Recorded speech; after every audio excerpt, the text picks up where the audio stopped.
What's up, guys? It's your man, Donovan Sharp, and welcome to this special Saturday edition of TSR Live. We will definitely get into what's going on. Yeah. So the prosecution. Why do I hear something? Uh-oh. Hang on. I can hear myself. Hang on, guys.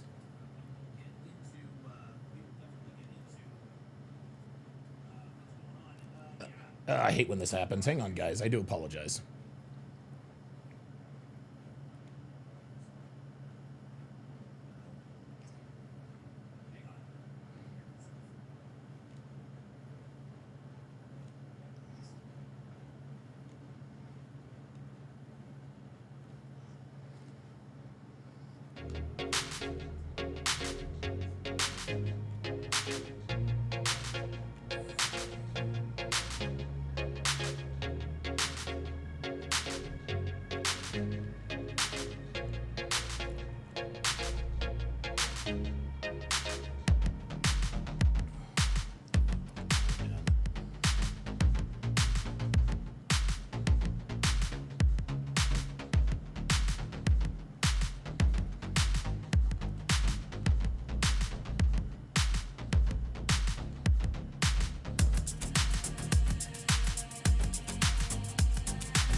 Okay, all right, we got that all fixed. I had it every once in a while when I start a live stream, I accidentally have it up on another window and it'll play when I do the pop out chat. But all is well.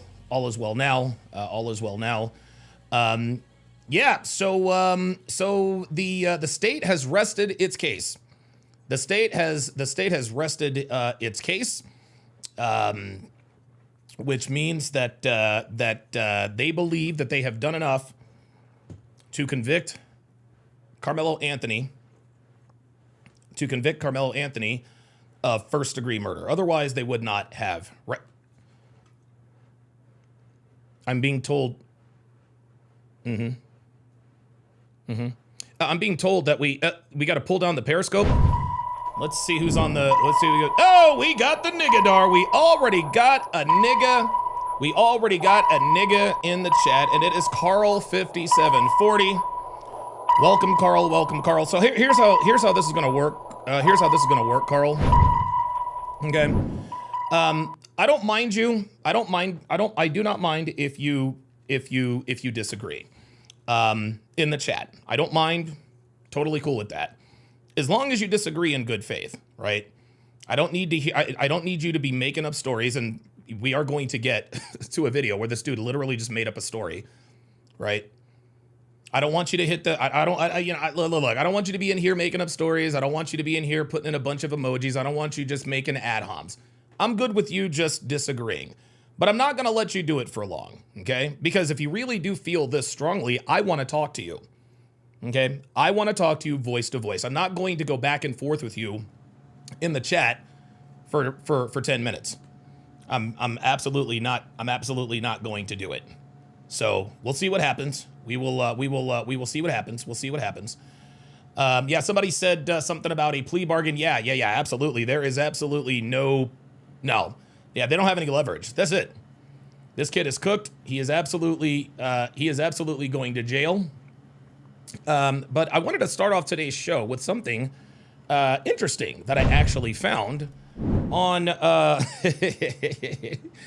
found this on Instagram. It says tortoises have a surprising tendency to attack dark objects, especially anything black. So let's take a look here.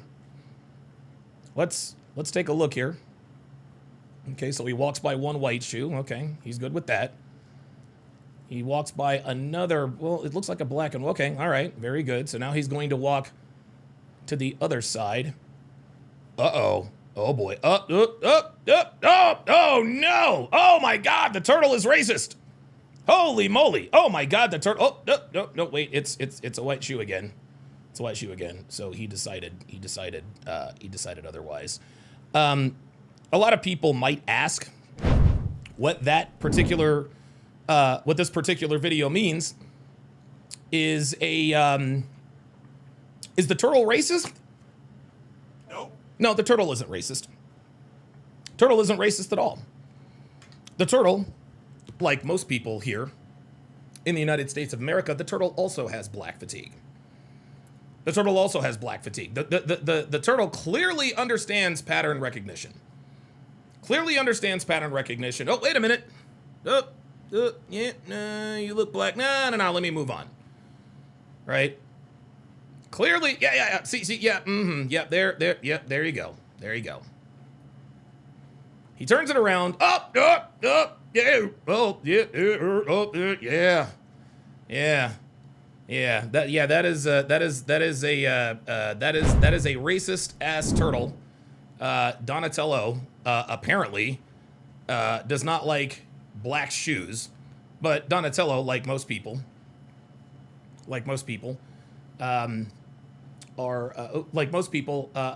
obviously they recognize patterns.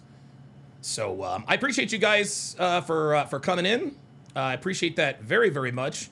Very much looking forward to today's show. We've got a lot to go over. We've got a lot to cover. And listen, like I said, if anyone disagrees, hashtag pull up. Looks like I got the niggadar wrong. Looks like the niggadar is on the blink. I guess Carl 5740. Oh, Carl Yared. Oh, Jesus Christ. I got to take the L on that one. Hold on. That was on me. The hell?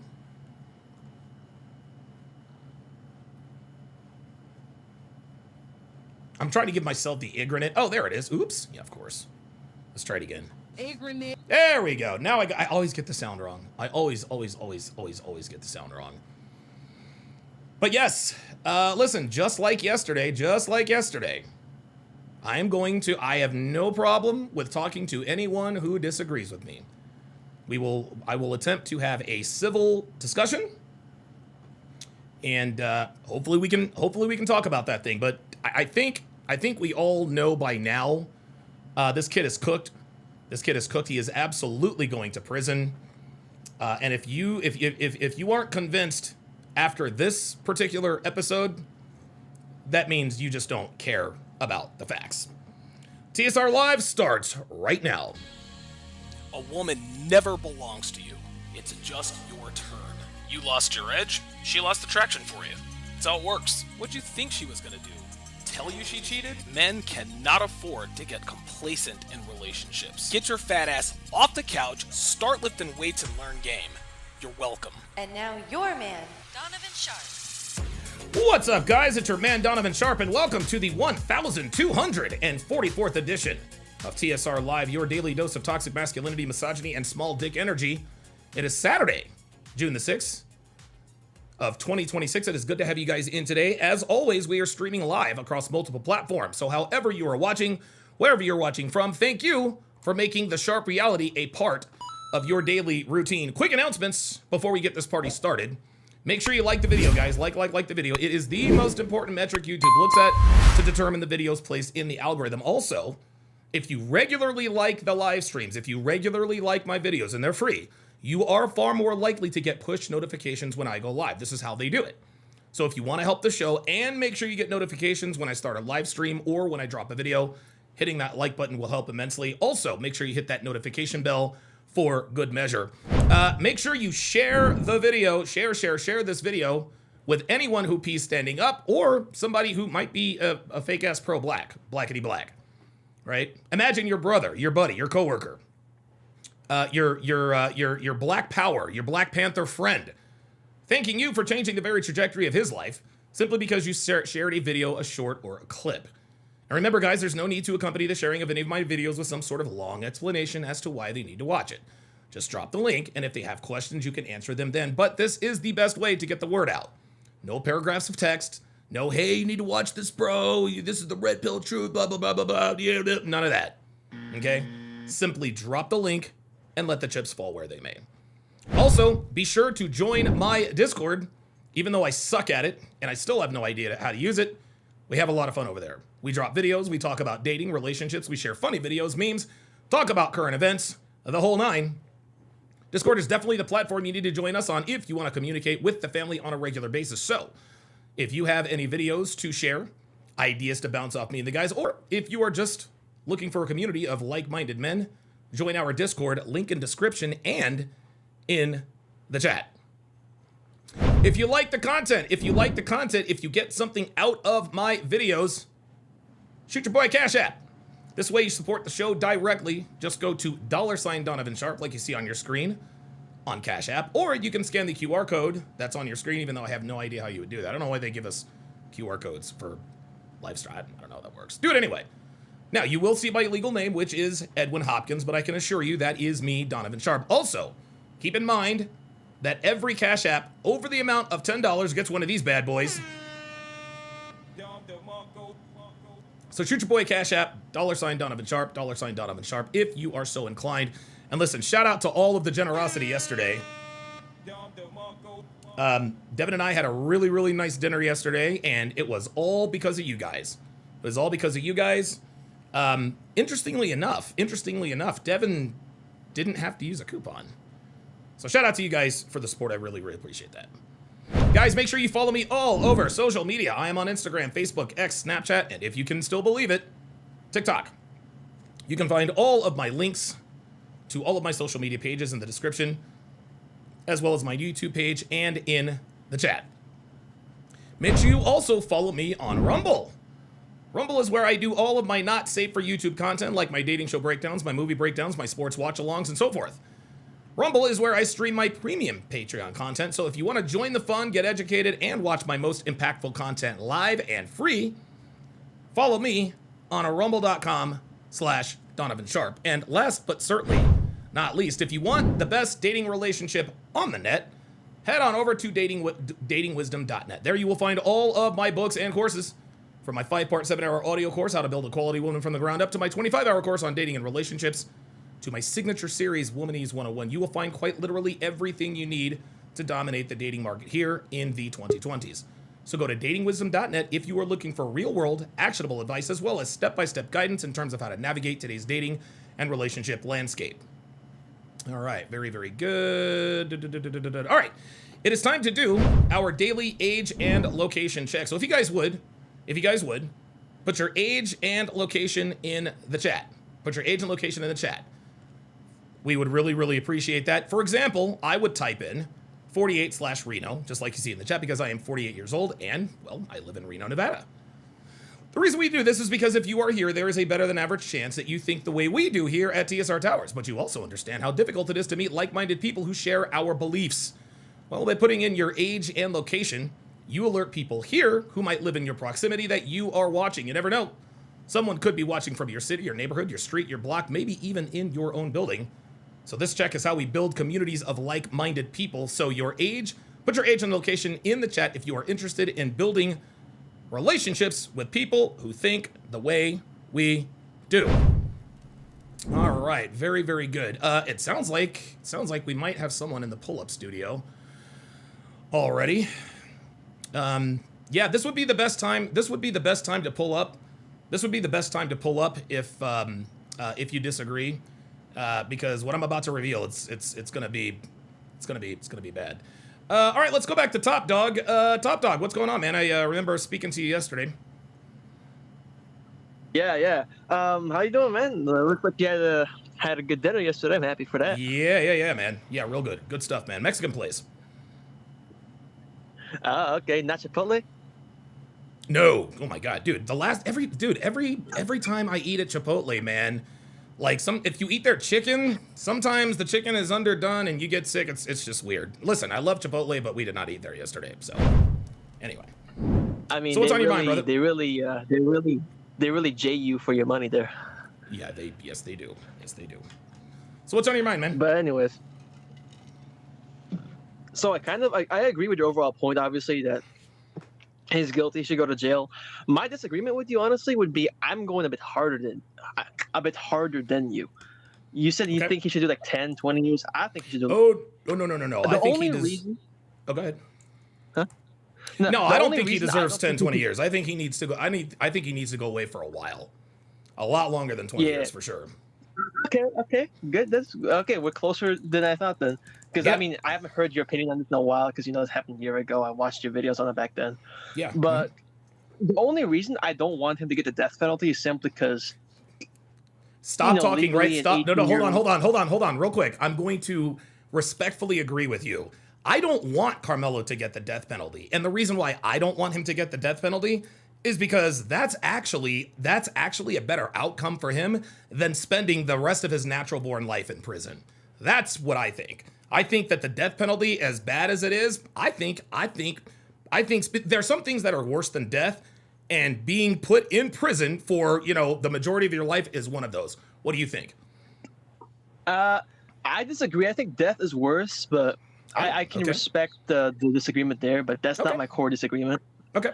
I think death is worse. If I was given the choice, I would pick life. I mean, because if I want to die anyways, I can just take myself out later anyways, right? Sure, right. Okay. Jesus Christ. But if I'm sentenced to death, I can't just choose to keep living, right? That makes sense. I got you. But my thing is, I think I don't think you agree with me on this one. I don't think he should ever walk out, ever. Yeah. I think he should stay there forever. I don't think he should stay in prison forever. I don't, and again, I know this is an unpopular opinion, and thanks for chiming in, man. I gotta run because I've got I've got somebody else in the pull-up link. I don't think he should get life. I don't think he should be in jail forever. I think he needs to do at least 30 years. At least 30 years. If they sentence him to 20 years, I'm good with that. That means when he gets out, he'll be 37 years old. He still has a chance to maybe have a life. But if I were Hunter Metcalf or maybe a friend of Austin Metcalf, I might feel differently. And I think the reason why I'm not overly gung ho on throw him away and lock him up and throw away the key, and don't let him ever see the light of day again, is because I'm trying to the human side of me. Listen, the kid made the biggest mistake that anybody could make. He killed someone. So if it's 30 years, I'm good with that. If it's 30 years, I'm good with that. I think he will have learned his lesson. All right, let's go to McRid. Is that how you say that? McRid? Yeah, McRide, that's fine. Oh, Nick Wright, what's going on, man? What's on your mind? Yeah, hey, real quick, Donovan. So I guess the Supreme Court passed a law recently that the death penalty is off the table when a minor commits a crime under the age of 18. Right. So death penalty is off the table. Yeah, but yeah. And I didn't realize that. But that makes sense. No, yeah. It's all right. Yeah, it was recently. But basically what I called in for is kind of a response to Jay Prince, dumbass. Imagine if, say his family was having like a family reunion at the park and they're all out there chilling, maybe under like a gazebo or their little pop-up tent. And say, I just roll up in their spot and I just stand there like, and they're like, yo, you got to bounce. And I'm like, make me, motherfucker. You know what I mean? Yeah, right. Like the shit Karmelo was saying. And then I'm like, yo, touch me, make me. And the first person that does anything, I shoot the dude in the face. There you go. I'm going to prison for murder, bro. Damn right. That's insane. That is insane, It's a man. civil society, bro. Yeah. It's brother. Okay, all right. I appreciate you. I definitely appreciate you coming up. In the future, guys. I only want people to come up who disagree.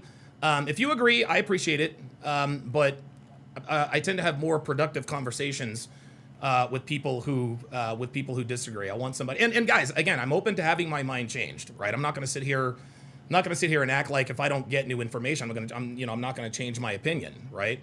Because this is what the so-called black community is doing. Every day, this is day 3 of the trial. There is more and more evidence that points clearly to murder 1, that he was not in fear for his life, that he was in fact provoking and teasing, et cetera, right? I don't think there's any question about that. All right. So if you guys want to, if you guys want to come up, if you guys disagree, the pull-up link is in the chat. It is pinned at the bottom of the chat. We got 233 people in here. Let's hit that like button. And let me read these super chats, and then we will get into the age and location shoutouts, and then we'll get right into it. Oh, wait a minute. Say what? Okay, I'm being told that I need to pull down the periscope. All right, let's pull down the periscope. Let's see what we got here. Ah, yes, G Clump. We got a real nigga. We got a real nigga in the chat. Oh, my goodness. I love it. Listen, man, the niggas are going to show up. We know the niggas going to show up. We know they're going to show up. We know they're going to show up and show out and show their ass. We know it. They're going to show up and show their ass. So please, continue. I'll let you guys run off at the mouth if you want, but I'm not going to allow it for too long because I don't like going back and forth with animals in the chat. Panda Trucker with the $10 super chat says, waiting on Donovan, keeping the always late stereotypes alive.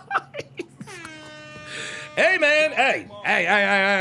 You know what I'm saying? I mean, stereotypes exist for a reason. I'm on nigga time. It is what it is. Ark Survival says, Don, my brother's girlfriend told him they're on a break and he's still driving her around and dropping her off to doctor's appointments and nail appointments. Then he goes home alone without her. Oh, my God. Bro. Ay. Jesus Christ.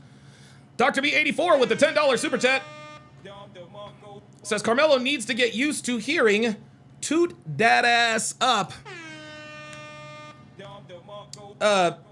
something that Karmelo is going to have to do is this. Somebody's going to have to give up some booty.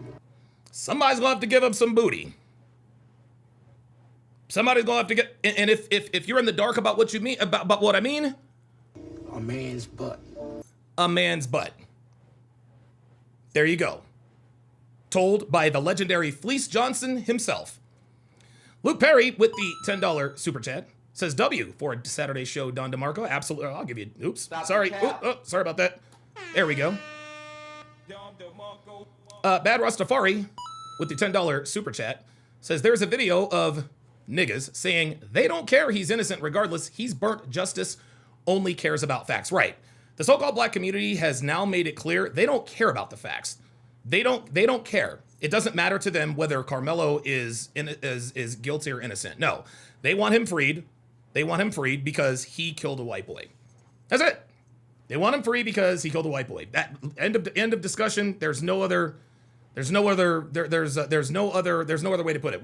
Listen, man. You guys saw the video yesterday. Right? Ay. Okay, let's see here.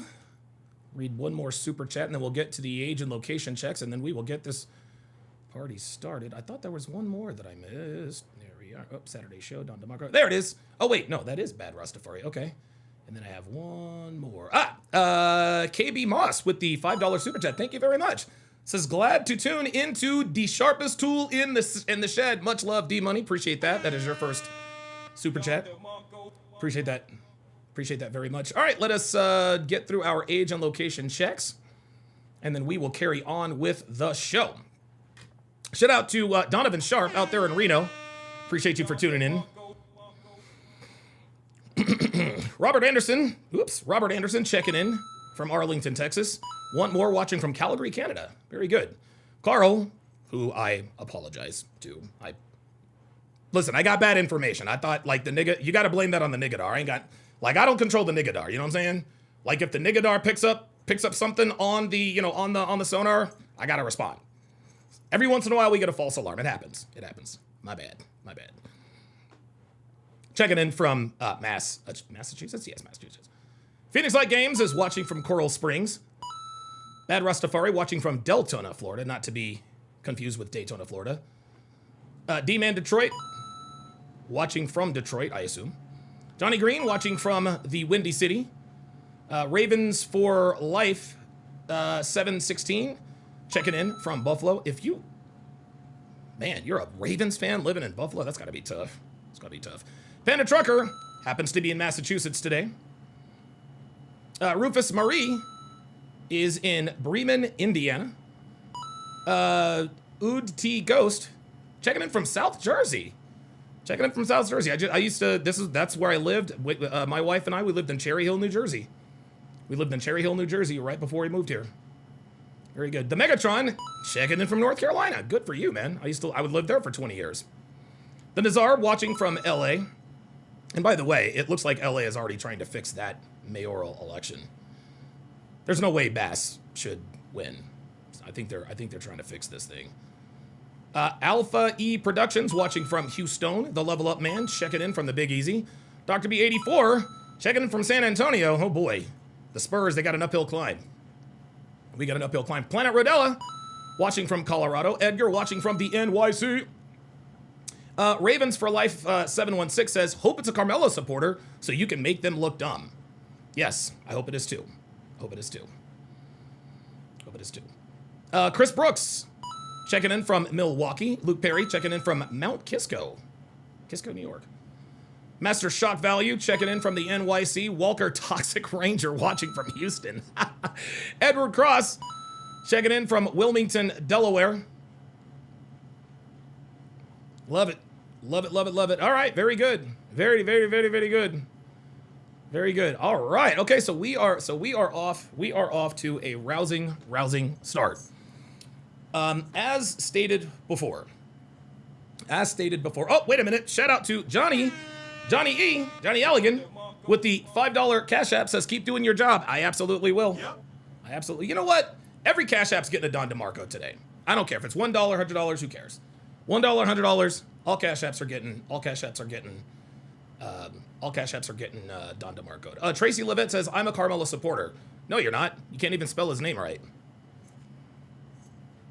Like, I'm sorry. I don't buy that you're a Karmelo supporter because you can't even spell his name. Actually, you know what? I do buy that you're a Karmelo supporter. I do, because black people can't spell. Yeah, that makes sense. Yep. Okay. Well, good for you. Glad you're a Karmelo supporter. Just understand his name starts with a K and not a C. Just a word of advice. Just a word of advice. Just a word of advice. Okay. So the first video, I'm gonna tell you what, y'all. I'm gonna tell you what. The so-called black community. Oh boy, Tracy Levitt says, does it matter? Well, of course it matters. Are you kidding me? Learning to, like, hold on, Tracy. Oh no, Tracy. Oh no, Tracy, don't do it. Tracy, don't do it, sweetie. Yes, of course it matters. Of course it matters. You don't want people misspelling your name if they supported you, would you? Like, if you really are a Karmelo supporter, that's cool, but at least spell the nigga's name right. You know what I'm talking about? Who cares? You know who I'm talking about. Oh boy. All right, Tracy, sweetie, Tracy, baby. We don't speak nigga in here, okay?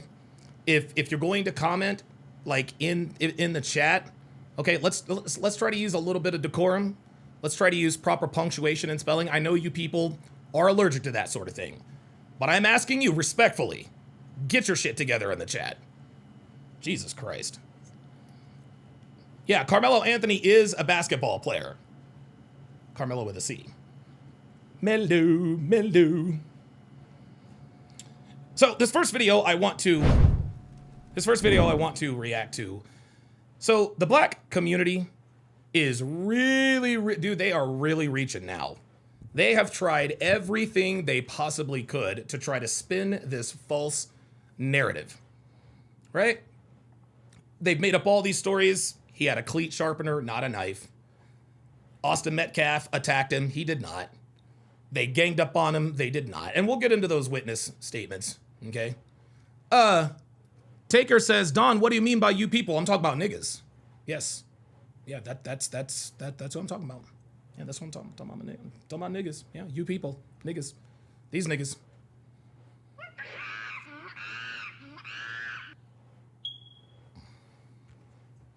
They have tried everything. They've tried spinning the narrative.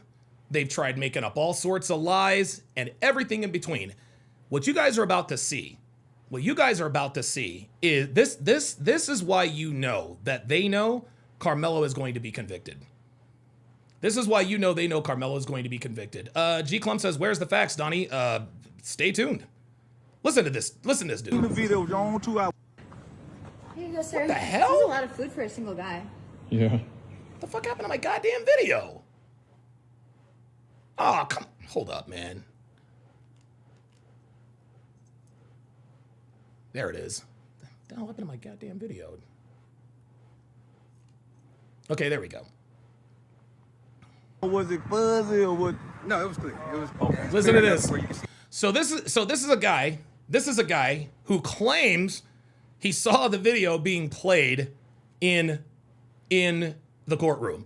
He claims he saw the video in the courtroom. Listen to this nigga lie through his teeth. You seen the video, John, 2 hours. Was it clear enough or was it Clear. fuzzy or what? No, it was clear. It was okay. It's clear enough where you can see the actual individual raindrops come by the cameras. Okay. That's how clear it is. You actually see them walking up.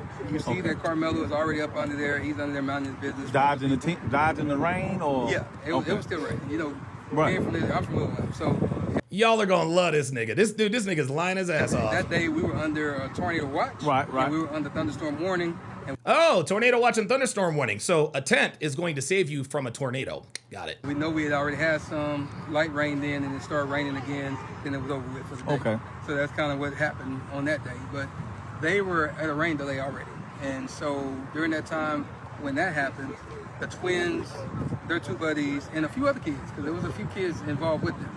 They were all coming from the direction of the middle school. Right. Listen to walking this. back up. Listen to this. Look at him On the smile. video, you can see those four that.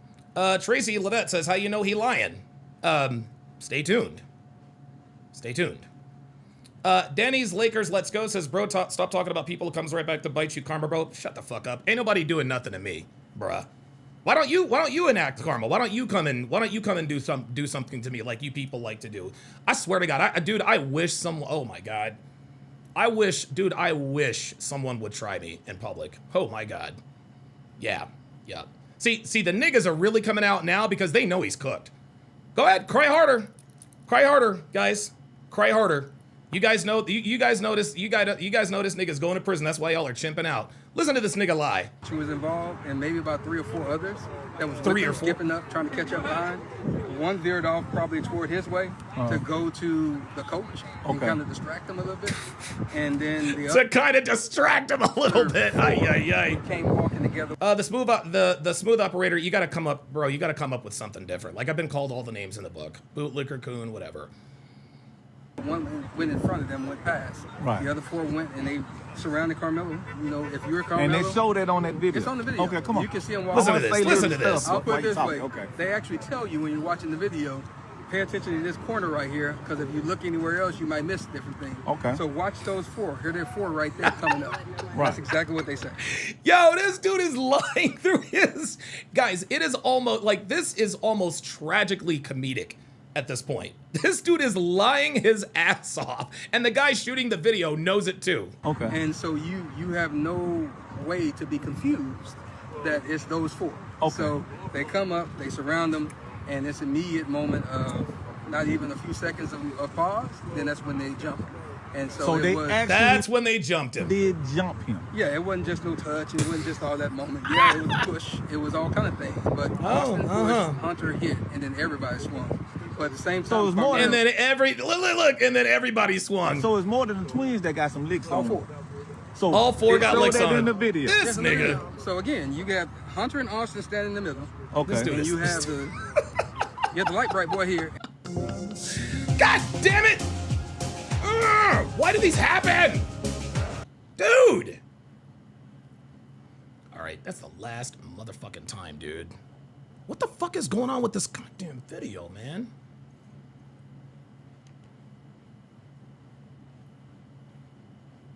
Dude. Okay. Take 3. My God. Buzzy or what? No, it was clear. It was There it is. clear Oh, enough nope, where you nope, can see nope. that. It was all kind of There we go. But Austin pushed, Hunter hit, and then everybody swung. But And at the then same everybody time, swung. So it's more than the twins that got some licks all on them. 4. So it showed that in the video. Yes, in the video. So again, you got Hunter and Austin standing in the middle, Okay. and you have the light bright boy here, and you have the darker boy here. Okay. I think that's what I remember. So I have to go back and think about it. But that's where they were. One was going up and down while they were talking, and kind of pushing or whatever he was doing. Austin and Hunter was in front. So where they're talking about grabbing bags, Hunter actually said that I grabbed his bag. Right. And then later on, he said that, Yo. that Austin threw the bag. Okay. Oh my Jeff God, Austin Austin threw the said bag. that. And so that's them both antagonizing. And we know under Texas law, I just have the fear that you're about to do something to me and you can get up out of here. Yeah, so you don't have to touch me. But at that point, he still stood there and stopped there. And whatever This they say guy. alleged was said, you don't know that until they get into it here. But once they Guys, this man is lying through his teeth, and I have I've got a mountain of evidence. I've got a mountain of evidence that shows this dude is lying through his teeth. He's lying. This is a lie. None of this is true. did that, they started hitting him. Karmelo And you want to know why? And you want to know why I'm laughing? Is because I know this isn't going to work. This is their last ditch effort. Unbelievable. actually was able to back out and try to get away. So he was actually trying to get away the first time. Oh my God. Austin grabbed him, and you can see Oh his my hoodie God. coming out like this, and they brought him back in. Yeah, Brano 2 times says Willie D's goofy ass said the quote media edited his mugshot to remove his injuries from the attack. Dude, I swear to God, these niggas, these niggas are clown. Dude, these niggas are clowns, y'all. Okay. And when they brought him back in, that's when you can see Austin put him in a headlock. You can see Headlock? that all the rest of them are still hitting. So Austin had him in a headlock and everyone was swinging on him. Man, this That must be dude. when the poke happened, because he was able to get out again. He backed out. He looked to the right. That's where the other little kid was filming, because they got This some cell is- phone footage too. But that's where he This- was filming. He looked directly. So, wait a minute. This dude said that there was somebody filming the attack. Somebody filming the attack. Oh my God. He had him in his camera. And Yo, guys. This is why we know they know it's over. It's over. It's done. This is not even close to true. then he went this way to the left. He went down. He fell, and that's when they realized he was gone. They were still punching. And when he fell, They were still that's when they all punching. turned around. They started chasing him. Austin tried to go chase him too, but he grabbed his chest. I guess he realized that something happened to him. Oh, he chased him. So he chased him under the tent. So there was so people were chasing Karmelo Anthony under the tent, and he's running away under the tent, and then you turn around and you stab someone who's chasing you under a tent. Oh my God. And that's when he went down a little bit and he fell down. Bruh. But all three of them were chasing, but Karmelo was so fast. How do you chase someone in a tent? He got away and went around to the coach, and so you can see them on the video pointing toward Karmelo and the coach. And I can imagine, because Karmelo out of the camera on that moment, that he was telling the coach what happened. And then that's when Hunter said he whipped his head around. That's a true statement. He just wasn't sitting when he did it. Oh he my whipped his head God, around, this you see him on the dude. video, and that's when he walked over to where Austin was, but he never touched him. So all that stuff about him rendering aid and holding his heart, and all, he never did that, because the coach grabbed him and he was holding him. So at the end of the day, This dude. that's kind of where the moment went. But they Oh did my assault God. him, Yo, they are literally making shit up. This is too much. and This we'll is too just much. play the game. Even if it was just a push, you still assaulted him because it was unwanted. By your own definition and your word of him saying that leave me alone and I'm not going, you assaulted him, period. But they did beat him, and if you look at the They did beat him. Really, nigga? not the photo that Fox 4 put out, because that was one that they actually edited. I have the emails to prove it. But the actual Collin County one, you can see the webs and stuff on his eye. Yo, what? You can see the webs under his neck. And so It's not the weps, bruh. It's whelps. Even when they're lying, they can't speak English. Jesus Christ. that's the reason why they edited the one from Fox and kind of airbrushed it. And you can see they put the locks of his hair that got taken out as well. You seen the video? Incredible. I think this is Yeah. Oh, we got black women in here now, because now we got black. May karma treat this, quote, man fairly. There's no such thing as karma, only cause and effect. Hateful comments like this will not be tolerated. So now you're up out of here. Hold on. Who else? What other animals are we going to get rid of? What other animals? The Smooth Operator says, Donovan, explain why does it being over for Karmelo Anthony make you so happy? Because it pisses niggas like you off. I like pissing niggas like you off. I'm not gonna lie. I don't feel bad for Karmelo, man. The kid made a very, very bad mistake. I'm empathetic. I don't feel sorry for him. He's gonna do every minute of the 50-year sentence he gets. I'm not happy about that, but I'm happy that it pisses you off, and that is the answer to your question.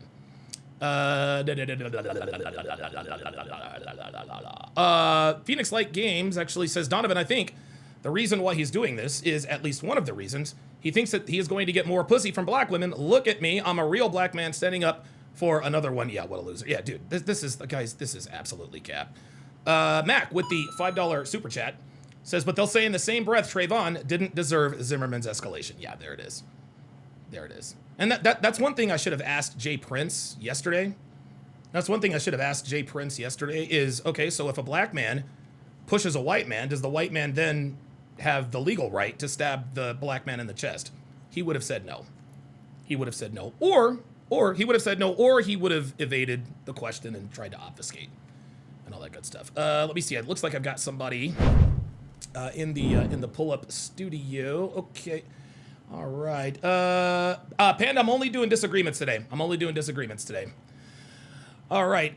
We have Andrew Cedello. Andrew, you're on live with Donovan. What's on your mind, brother? No, what up, Donovan? My bad, dog. I didn't realize that you're only doing disagreements today. Yeah, I'm only doing disagreements today. So listen, I'm gonna do a live stream about this tomorrow. And so if you want to call in, then that'll be perfectly fine. So all right. Okay, no problem at all. Bad Rastafari with the $5 super chat says, no, I disagree. I'm happy for justice regardless of color. Yeah. Yes.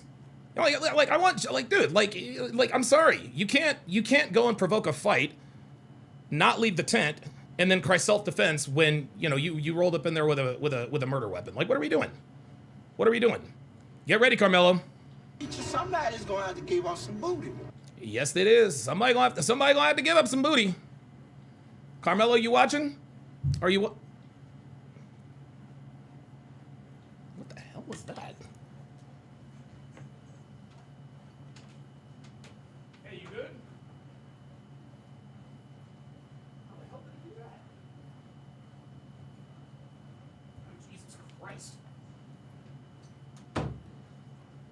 Dude, I'm gonna tell you what, man. We must. I think Walter's on steroids. He just knocked Devin's bowling ball off a table. Ay ay ay. Let's go ahead and review. Let's go ahead and review. Tracy Levette says he didn't provoke no. Oh my God, Tracy baby, please learn to spell, sweetie. You said he didn't provoke no fight, Tracy baby.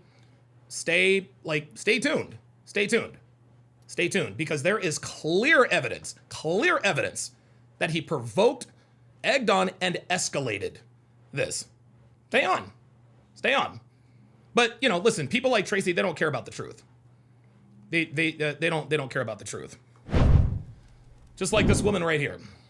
Do you think that the black community will, if evidence does come out that Karmelo was not in fact fighting for his life when he stabbed and killed Austin Metcalf, do you think that the black community will accept that? If evidence shows that he did not, no, we're gonna stand by ours regardless. They stand by theirs.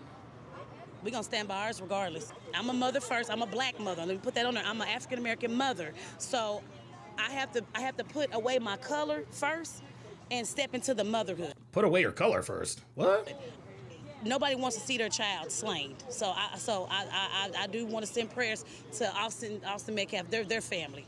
Yeah, see, there we go. See, any black person, it didn't really occur to me that she was drinking too. I didn't see that before.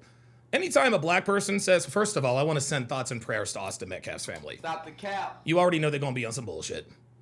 559 Texan with the $5 super chat says, what's up, brother? Hope you're doing well. Do you know who Amazing Lucas is? No, I do not.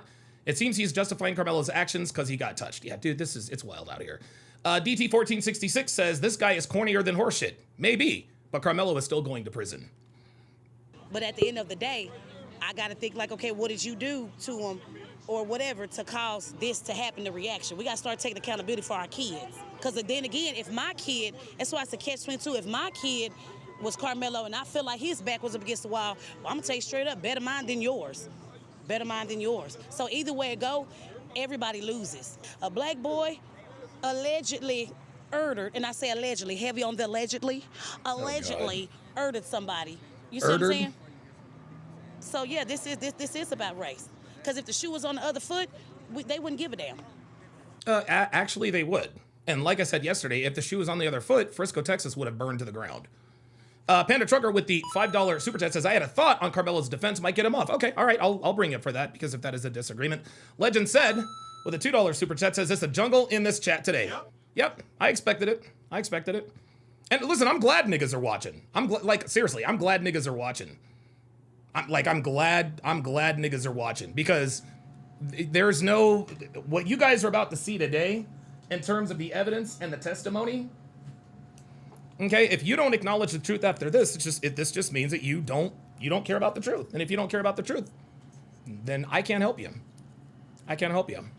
All right, let me go. Looks like someone has pulled up here. Let me go to the pull-up line. All right, we got Jay Blaze. You guys are killing me today. Jay Blaze, what's going on, brother? How you doing, man? Hey, what's up? Dude, he is so screwed. And yeah, he's done. Like, I don't even think he should have pled for self-defense. He should have thrown himself at the court. At the mercy of the court. After it, he should have shown complete remorse, which clearly I don't think he has. Nope. But I blame the hip hop culture because hip hop culture and all the media and stuff, they dehumanize you. I don't even see that Karmelo really saw Austin as like a person, like in terms of he had a brother and he took away his brother's best man and like his future wife, children, and he needed the past few months to really hammer in like what you took away. And I don't think it happened because they did the race grift thing. Yep, they tried that. They should have said, yeah, he should have written like a letter to the father, profound like sorrow, and then thrown himself at the court. He should have pleaded guilty. That would have been his best chance. Hey man, look, I did it. I take accountability. Like, dude, I am throwing myself on the mercy of the court. He should have done that from the start. So, exactly. And I think because he did this at 17, the death penalty is off the table. Right, it is off the table, and I'm good with that. I think he gets at least 20 to life. Because with the amount of people that were like tearing up and crying at the dude, the emotional stuff with his coach and all that. Yeah, they're definitely not gonna. I gotta run, Jay Blaze, because I got to run because I got other people who've pulled up. But so Jay Blaze also, guys, make sure you follow Jay Blaze because wait a minute, I thought somebody else was in there. Whoever pulled up before, pull up again. Whoever pulled up, pull up again. Dorkster81 says, did the state rest its case against Karmelo? Yeah, they rested today. The state rested its case. So the state is confident that they have done what's necessary to prove murder in the first degree beyond all reasonable doubt.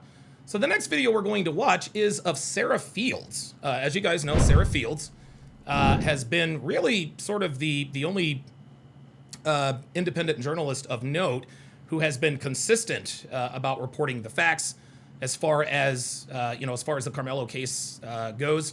Dr. B84 with the $10 super chat says, I think this entire case is a way for niggas to justify doing nigga shit on a regular basis. Damn right. This is what they do. All right, Tracy, I'm going to give you... Where's Tracy at? Hip hop culture, you funny. All right, she says, this live isn't going to age well when the verdict comes out. No, I think it's... Tracy, you're just talking, sweetie. Like, if you don't have anything to add, if you're just going to be in here trolling, then, you got to go. But if you feel this strongly for Karmelo Anthony, at least make an argument for him. Make an argument for him, right? I don't mind if you disagree. I really, really don't. But when you're just coming in here and just running off at the mouth, he's going to be not guilty. Tell me why you think he's not going to be guilty. That's all there is to it. You're killing me. All right, let's check out Sarah Fields. So I think she's started doing these vlogs now because writing these things out are a little bit easier. Kevin Davis, 8646 says George Zimmerman got acquitted for kill black boy. George Zimmerman got acquitted for kill black boy. I'm sorry, I have no idea what the fuck you're talking about, dude. You're gonna have to rephrase that. Okay, everyone, listen.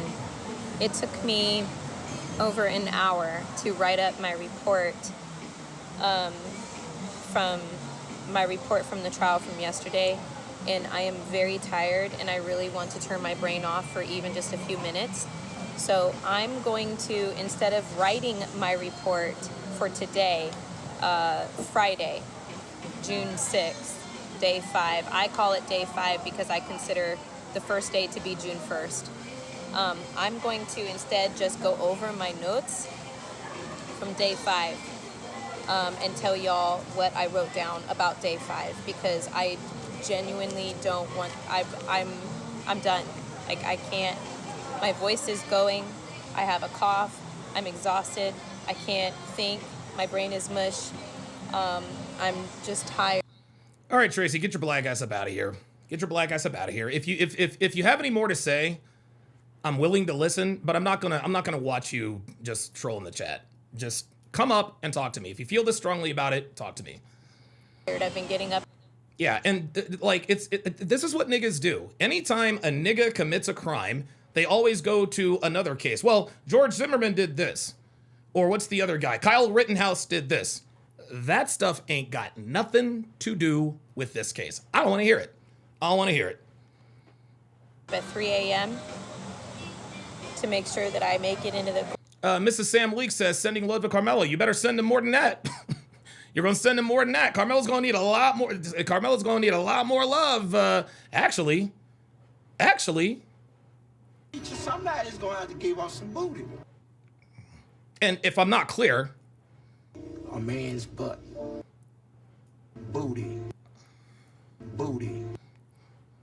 Booty. that's Karmelo's future right there, right here. Booty. That is Karmelo's future. This dude is going to be passed around like he's going to be passed around like a cold. Deal with it. Courtroom, and I'm tired. So, day 5 of the Anthony trial. The state called in Neil Adams. Neil Adams walked in with an EMS uniform, and he is with Frisco Fire Department. Oh yeah, He was working at Station 6. Engine 1 was already sent out. Uh-oh. Again, he's with the Frisco Fire Department. He said that it was wet when he arrived. There was just a little bit of mist. It was just a light drizzle. He said he drove the ambulance onto the track. Okay, I can't. I can hear. I'm gonna stop reacting to this because that's a little bit. I don't think that would get me in trouble. I don't think that would get me in trouble with copyright. But if it's playing in the background, you guys know me. I tend not to take chances on that. Obviously, it has to be blatant, but I don't think it's. I don't think that's. Oh, you know what? Actually, you know what? I will finish that. I will finish that because it looks like I'm good to go. Looks like I'm good to go.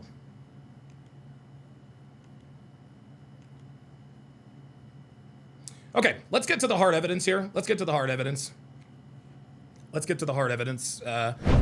So Michelle Maxwell,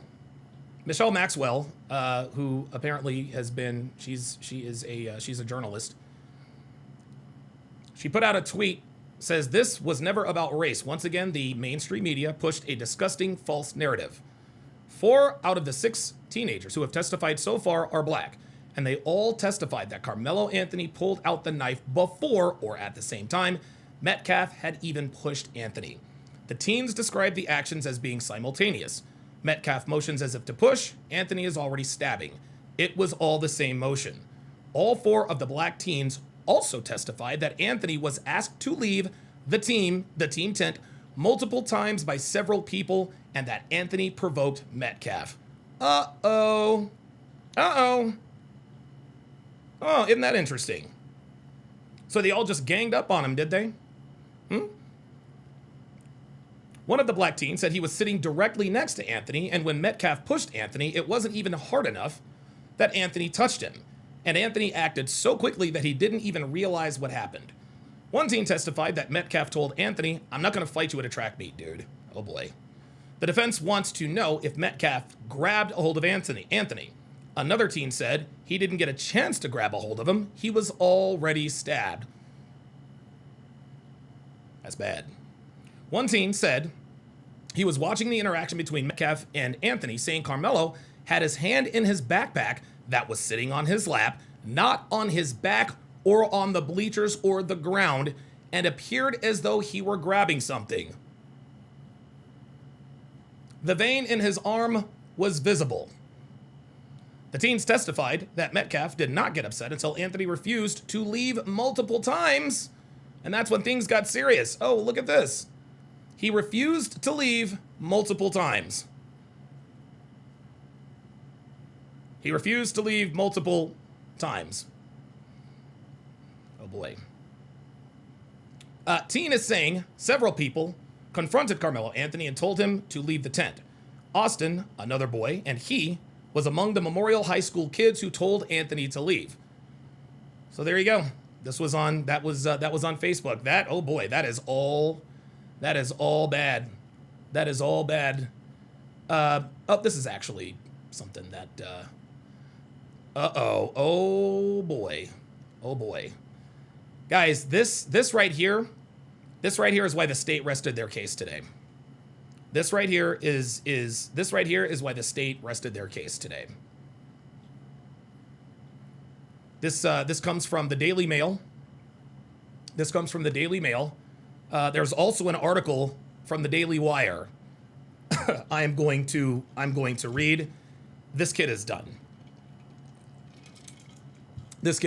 Bobby Ray says a black man refusing to leave? No way. I know, right? Who knew? Imagine. Multiple witnesses thrashed Karmelo Anthony's claim that he acted in self-defense when he stabbed Austin Metcalf on the witness stand Friday. Austin Metcalf's 17-year-old track teammate, who was instructed not to be identified by the judge, alleged that Anthony had pulled out a folding knife from his backpack and had it ready in his hands as Metcalf stood above him to shove him.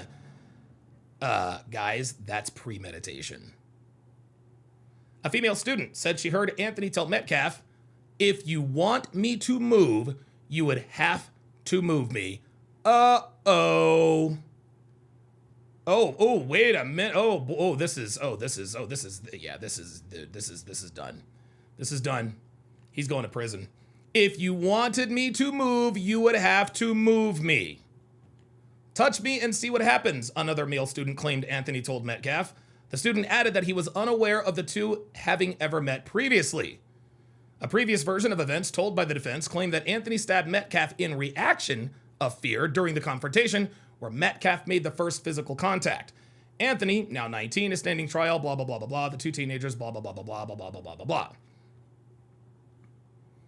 Karmelo Anthony has been seen laughing with his legal team as court adjourns for the day. Oh man, this is bad. This is all bad.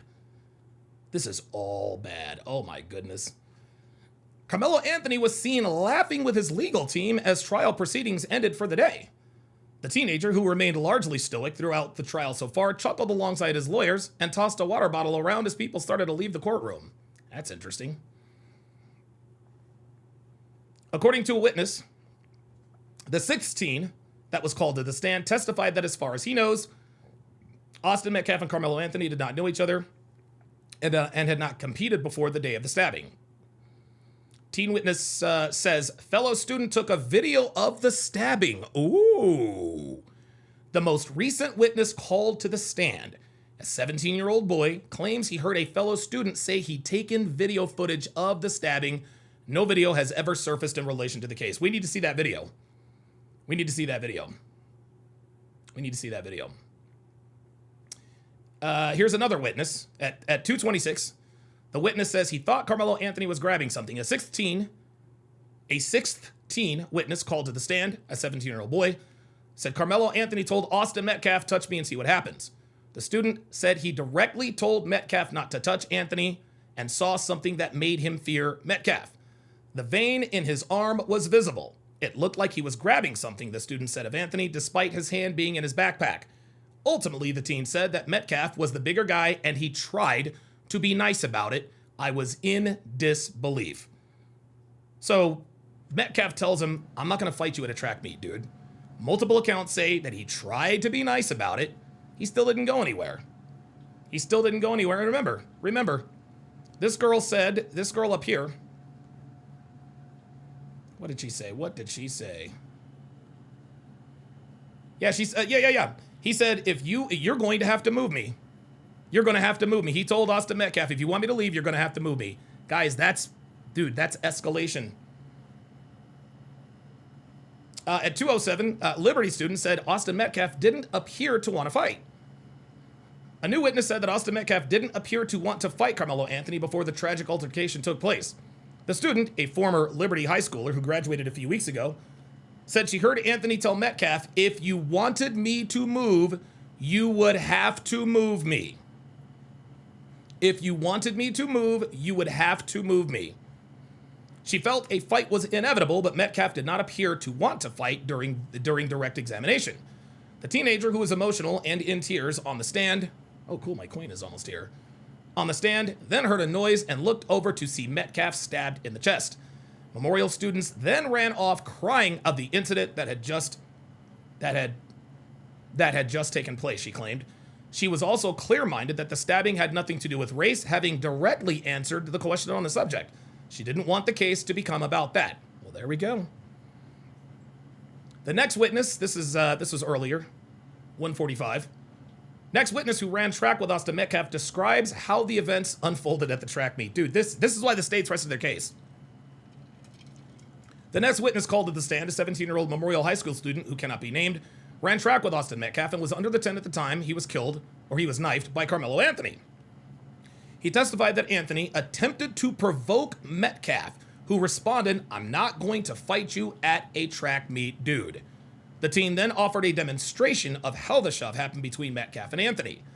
The defense attorney, Mike Howard, then proceeded to ask, did he, Metcalf, grab a hold of him, Anthony? Before the teen replied, he didn't get a chance to grab a hold of him. He was already stabbed. Somebody's going to have to give us some booty. Another Memorial High School teen testifies about the stabbing. The state called on a 17-year-old boy who was one of many Memorial High students under the tent that Karmelo Anthony stabbed Austin Metcalf, saying, quote, "I don't know why, because it could have been as easy as him leaving our tent, but it escalated into someone getting stabbed," the teen boy says when asked about the tension under the tent. He did state multiple times that he had something in his bag, he told investigators. Contrary to previous witness testimony, the student called Metcalf's push a nudge and only used one hand to shove Anthony. 3 people were removed from court. At least 3 people were removed from Collin County Courthouse ahead of the Karmelo Anthony trial on Friday. One person was a woman who directed harsh words at a sheriff's deputy. The second was a blogger from North Carolina who was removed for allegedly calling the deputy a racial slur. A third was kicked out after they violated courthouse protocols prohibiting cell phone use and recording in the building. Yeah, I remember that. She was like, "Oh, they took my phone." Second team testifies Anthony provoked the fight. Guys, the cope is real. JRC says it all sounds scripted. You see, listen, see? Guys, I'm telling you, niggas are not interested in the truth. There is always going to be an excuse. It all sounds scripted. They're lying on the stand. They are coming, like, guys, they know this kid is cooked. They know this kid is guilty. That's why they're coming in here calling me a bunch of names, making up stupid shit. I don't believe this all sounds scripted. Cry harder. Cry harder. That nigga's going to prison. Second teammate testifies Anthony provoked the fight. How about that? Another one of Austin Metcalf's Memorial High School track teammates was called to the stand. He recounted that that Metcalf asked Anthony to leave, adding that Metcalf was initially not upset. The back and forth between the two boys started, and then things got more serious, the teammate said. Anthony wasn't even looking at Metcalf. He already knew what he was going to do, the second teen said. Premeditation, guys. Premeditation. Like, this is over. This is done. This is why the state rested their case. He said the stabbing happened so quickly that he didn't realize it had happened, and he was sitting right next to Anthony. Unbelievable. "I just remember being in shock and not really knowing where to go," he said. The teen claimed Anthony seemed to want to pick a fight and was provoking Metcalf. Somebody's going to have to give us some booty. Ay. This is over. This is over. Dude, this is first-degree murder. This is first-degree murder, hands down. This is first-degree murders, hand down. Listen to JRC talking about mind readers. Dude, see, there we go. There it is. There it is, mind readers. There's always an excuse. Oh, now you can read their mind, blah, blah, blah, blah, blah. The defense asked Austin Metcalf's teammate to reenact the deadly altercation between the star athlete and Karmelo Anthony. According to the teen, Metcalf pushed Anthony by the shoulders with both hands. Anthony leaned back when he was pushed and immediately after leaned in and came back with the knife. He said he demonstrated that in the motion, when Metcalf was standing above Anthony to push him, Anthony had already pulled out the weapon and was holding it in his hand. Oh. So fair enough. We can't read people's minds. We can't read people's minds, but yeah, this is premeditation. This is This is premeditation. Yeah, this is murder 1, guys. This is absolutely murder 1. This ain't murder 2. This isn't manslaughter. No, this is murder. And you guys know it. It's not first degree. No, this is murder 1. They did not overcharge this kid. They did not overcharge this kid. Oh my God, this is terrible. Oh my goodness. Austin Metcalf's teammate describes, quote, heated exchange with Karmelo Anthony. Oh, Jesus Christ. Hold on. I got to give myself one of these. Sorry about that. During cross-examination, Karmelo Anthony's defense attorney asked Austin Metcalf's teammate if he recalled where Anthony was sitting. The team said Anthony was outside of the tent on the bleacher above it. What's the problem with that? The defense attorney asked. Relative area, the team responded, explaining that their coaches have told them not to allow kids from under other schools under their tent. During this 2-minute exchange, Anthony unzipped his backpack and stuck his hands inside. Then Anthony said, "Touch me and find out." Guys, this is premeditated murder. This is PS. It's not premeditated, bro. That's it. He's cooked. He's going to prison, y'all. He's going to prison. Listen, man, words in a chat are not, I mean, I'm sorry. You guys can wish and try to speak something into existence. See, what niggas are trying to do now is they're trying to manifest a not guilty verdict. No, there is no manifestation here. Metcalf's teammate said he thought Anthony was, quote, bluffing when he put his hands in the backpack. Metcalf said something like, "We're in Frisco. You don't have anything," when Anthony put his hands in the backpack, according to the teammate. T-Sren says, "You really believe this?" I don't know what you're talking about. And yes, I do believe it. Yes, I do believe it. These are guys. Yeah, of course I believe it. And so do you. So do you. So do you guys. You guys believe him. You know, you guys believe him. Yeah. That's cute. That's cute. That's cute. That's cute. No, you guys believe him. He's done. He's cooked. He's cooked. Austin teammates says Karmelo Anthony was provoking him. The 17-year-old boy in the stand, who was on Austin Metcalf's track team, testified that Karmelo Anthony was provoking Metcalf before the football star pushed him. See, you can't provoke someone, then use deadly force and claim self-defense. That is Texas statute 9.31. You guys can look it up yourself. You guys can look it up yourself. You can't provoke someone to make physical contact with you, then use deadly force and then claim self-defense. Sorry. He's going to jail, y'all. A 17-year-old boy on the stand, who was on Austin Metcalf's track team, testified that Karmelo Anthony was provoking Metcalf before the football star pushed him. During the back and forth between the pair, Anthony had his hands in the backpack. Dude, that is premeditation. This is premeditation. It's premeditation. He brought a knife to school. He went and sat under another team's tent and started causing trouble. Dude, he is done. After Anthony stabbed Metcalf in retaliation, he threw the knife back up the bleachers and ran away. The young witness said he did not expect the stabbing to occur. Austin fell onto the bleacher, onto his back, and then he got up and went against the fence guardrail, and his chest was all bloody, he explained. I think he said, "Oh my God." Prosecutors asked the boy how hard Metcalf pushed Anthony, to which he explained somewhere in between a light shove and a hard shove. He confirmed that Austin's brother Hunter was at the bottom of the tent at the time of the incident, and that no others ganged up on Anthony. Oh boy. Somebody's going to have to give us some booty. This keeps getting worse and worse. This keeps getting worse and worse. The witness called the ambulance shortly after the killing. The 911 audio was played to the court, where he can be heard saying, "My best friend's bleeding everywhere." Oh my God. Oh man. Oh dude, I'm sorry. That's it. Yeah, that's it. That's a wrap, nigga. That is a wrap. That is absolutely a wrap. This kid is going to prison. And you know, the interesting thing that I find about this, right, is the fact that he ran, right? He ditched the murder weapon and he ran, right? Innocent people don't run. If you really do believe that you were justified in using self-defense to defend yourself, you don't ditch the weapon and run. Okay? George Zimmerman, he didn't move anywhere. He stayed right at the spot after the thing between Trayvon Martin happened. Was it the subway guy, Daniel Penny? He didn't run.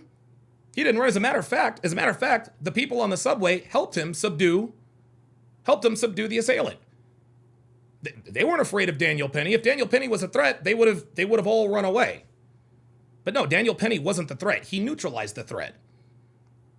Kyle Rittenhouse, he didn't ditch his gun in the run out. No, he said, "Hey, man, look, man, this is what's going on." The reason you run away and ditch the murder weapon is because you know that you're not justified in what you just did. P Sensei says, "I'm good. I just don't believe it's premeditated. Don't care what the verdict is. Too many stories to know what's." Okay, P Sensei. Well, then you're up out of here. P Sensei. Oh, you know what? I'll leave you in here, P Sensei. No. See, that's the thing. That's the thing, dude. See, P Sensei wants Karmelo Anthony to walk, but he doesn't want us to know he wants him to walk. He says, "I know he's guilty. I just don't think it's premeditated." Bro, you know it's premeditated. You're just looking for a reason to disagree. Okay? I don't care what the verdict is. I don't care what the facts is. You're no better than the niggas who are defending him. P Sensei 717. You don't care what the facts are. I'm good. I don't believe it's premeditated. Just because you don't believe it's premeditated doesn't mean it's not. Okay? It's not the court of PS Sensei 717. No, it's a court of law, my friend. It's the court of law. Stop it. Stop it. Yeah, he is absolutely going to prison. So let's take a look at some of the testimony today. KZ1944 says, "Oh, this is one of those chats that bans people for disagreeing." No, I don't ban people for disagreeing. I simply remove the opportunity for you to type in on your phone and give you the opportunity to come up and talk to me. But since I already know what time you're on, it's so funny. People think that you think I'm not going to ban you because you come in here and say, "Well, you ban people because of this." You know what? Fuck it. Yeah, you're out. See ya, monkey. See ya. Maybe you don't know what premeditation means, P Sensei. Maybe you don't know what it means. P Sensei says, I haven't heard anything that say premeditated. Okay, see right there. If you haven't heard anything that says say premeditated, you're speaking nigga, I can't help you. If you haven't seen or heard anything that implies premeditation, I can't help you. People like this do not care what the truth is. They do not care what the truth is. They don't care what the truth is. Brought a knife to school, okay? He went and sat under another team's tent. He then provoked Austin Metcalf to touch him and see what happens. If that's not premeditation, my friend, if you don't see premeditation, I can't help you. I can't help you. PLG, you can stop all of that, because these niggas are cowards. They're not coming up. Ain't nobody coming up to talk to me. Oh, we got Jay Prince back in. Oh, Jay Prince is up for round motherfucking 2. Oh boy. Oh boy. We got Jay Prince in this motherfucker now. All right, Jay Prince. Hold on. All right, Jay Prince, round 2, my guy. Round 2. Let's go. So, all right. When you was talking about what other people have stated, what he has said, I wonder if it was somebody that's kind of on his side, because it seemed like the people that's saying what he said, and we didn't hear no video of him saying this. We just got people just going against him. Yeah, we absolutely can, because there are 12 eyewitnesses. Eyewitnesses are not lying on the stand. Lying is those eyewitnesses. But the eyewitnesses were people who were under the tent. As a matter of fact, 4 of the first 6 kids that testified were also black. So when you keep saying that they provoked, I didn't say he provoked him. I didn't say he. Hold on. I didn't say he provoked him. The witnesses said that he provoked him. Matter of fact, I think it was like 5 or 6. So the witness is going to provoke somebody to put their hands on them. What you said didn't make sense. How could I provoke you to put your hands on me? I don't know. If that's the case, then all men should never go to prison for hitting on a woman, because 9 times out of 10, are you basically saying that when men go to prison for putting hands on a woman, we all know how women do, right? They say they keep provoking, but what do they tell us? I don't care what a woman do. how she provoke you or antagonize you, you are not supposed to put your hands on them. This has True or nothing to false? do. This, dude, we're talking about the definition of provoking at this point. What is your point? Right. So even though Karmelo Anthony alleged provoke him, right? Even though the white boy was actually threatening, aggressive. No, he was not threatening and aggressive. There are eyewitnesses that testified yesterday and today that said it was Karmelo who was the aggressor, and that Austin Metcalf said out of his mouth, "I'm not going to fight you at a track meet." Are you even paying attention to what's happening? Because it's almost like you don't know anything about the case. So it's Karmelo No, answer the no. Before we continue, I need you to answer the question. Yes, I know, Have I you? know a little bit about the case. You know a little bit about the case. I don't think. Say again. We know about the same amount. No, I know more than you do. Clearly, no. I know more than you. No, my thing is, I'm not just putting 100% trust on Karmelo. First off, you cannot honestly. Let us say we on the same football team, and it's something, and the opposite football team took one of our players out. Do you think I'm going to be do you think I'm going to defend my team, no matter what? Or that's a different situation. A kid. One of our teammates lost their Okay, life. let me answer the question. A kid died. Not only do you have people from Memorial High School testifying against Karmelo Anthony, there are also 3 kids who are from Centennial High School that have given their version of accounts. Everyone under the tent, they all have the same story. Karmelo Anthony was provoking Austin Metcalf. Touch me and see what happens. Austin's like, dude, I'm not going to fight you at a track meet, dude. That is the case. You want to highlight that part what Karmelo Anthony said, but you're not highlighting the part that, first off, Karmelo Anthony was sitting down. The white boy was standing up over him and his brothers and a few other people. No, that's not the dude. That is not. No, that's not what happened. My point. No, you can't finish your point because you don't know what you're talking about. They played the video in court, and the video in court clearly showed that it was just Austin and Karmelo. It wasn't 2-on-1. It wasn't 3-on-1. Nobody ganged up on him, and multiple witnesses. Hold on, now you're gonna let me finish. Multiple witnesses said nobody ganged up on him. As a matter of fact, his brother Hunter Metcalf was at the bottom of the bleachers when the stabbing occurred. You don't know what you're talking about. Like, you're literally just talking at this point. Like, I don't mind having this debate with you, but you just don't know what you're talking about. Just because you got the controls on the platform don't make you right. You're right, but just because you running your mouth doesn't make you right. No, no, seriously, you still don't know anything. Like, you're just you're just making stuff up, dude. Jesus. Okay, so the main thing you've been saying is stabbing. It wasn't no stabbing. Stabbing means he got stabbed. That's not a stabbing. So the words mean something. You're right. There was no stabbing. Karmelo Anthony stabbed Austin Metcalf. Fine. And he didn't try to pursue and make sure he was deceased. So it's not, you can't say that he intentionally tried to delete him, because if he was intentionally trying to delete him, he wouldn't have to worry to ask, is the man, he didn't know the boy died. He was asking if he's still alive. He didn't think nothing was wrong. Okay, let me respond. He stabbed him in the chest. He didn't stab him in the arm, didn't stab him in the foot, didn't stab him in the hand. He stabbed him in the chest. Okay? Right? That's the first thing. Hold on. That's the first thing. Lucky shot. Okay, well, guess what? That lucky shot is going to get him landed in prison. He could have stabbed him anywhere. He stabbed him in the chest. That's the first thing. Hold on. Hold on. Let me. I get it. Just give me a second. So the first thing, that's the first thing. If I shoot someone and kill them, I'm still going to prison for the rest of my life. It doesn't matter whether I fired 6 times or once. So shooting, shot, stab, whatever. He stabbed Austin Metcalf to death. Oh my God, I cannot. Oh, my bad. Go ahead. No, I just can't believe. Like, I don't understand. I just don't. If you shoot somebody, you go to prison for life. That's not the case. Okay, you know what? I was making that point to try to. The child just got off from. I am not, dude, bro. I am not. Listen. I am not here to talk about other cases. We're talking about this case. Well, they're gonna bring up case law. No. Oh my God. Oh my goodness. Case law. Jesus. Do you know that case law? Okay. Here's how case law works.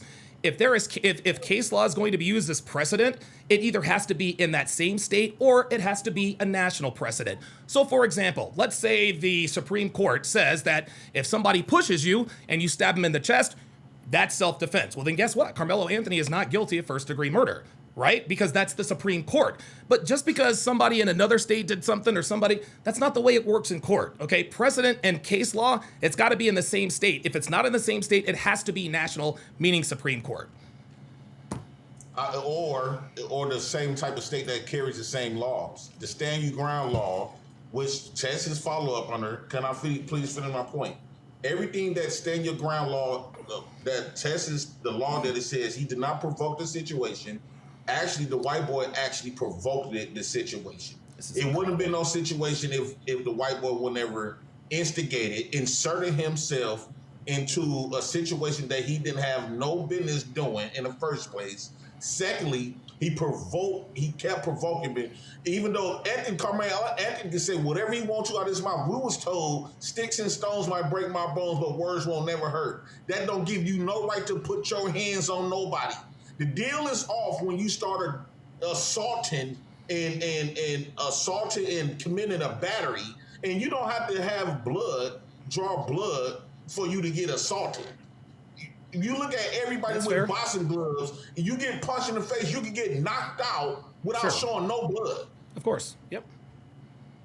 So that argument that you made that you got to have blood to be attacked or assaulted, you got to throw that out the window. Fine, let's throw it out the window. Okay, now if Austin would have never inserted himself in a place that of a security of staff or whatever the case, move out the band, right? He would have still been alive. A lot of times, these people, you can't do citizen arrest, especially a teenager versus a teenager. He don't have that right. He didn't have that privilege. What are you talking about? Nobody tried to citizen. He didn't try to arrest him. He just asked him. He asked him to leave the tent, dude. He just asked him to leave the tent. He didn't say, "Stop, sir. You are under citizen's arrest." He's like, he realized that he didn't have no authority, and Karmelo Anthony wasn't leaving. The best thing for him to do was, okay, let's go get security. Let's go get staff. When you go above and beyond, first off, he's not a trained security guard. He's not a trained staff to handle situations like this. He took it upon him. I understand that you trying to victimize this boy because he's deceased. Because he's the victim, yes. Yeah, I mean, look, I'm trying to victimize this boy because he's deceased. No, I'm trying to victimize this boy because he is the victim, sir. Jesus Christ. Well, he made himself a victim. Anytime, this is another thing you. So wait, hold on, real quick, and I'll let you go. So, are you telling me that Austin Metcalf's death is Austin Metcalf's fault? Yes, that's his own fault.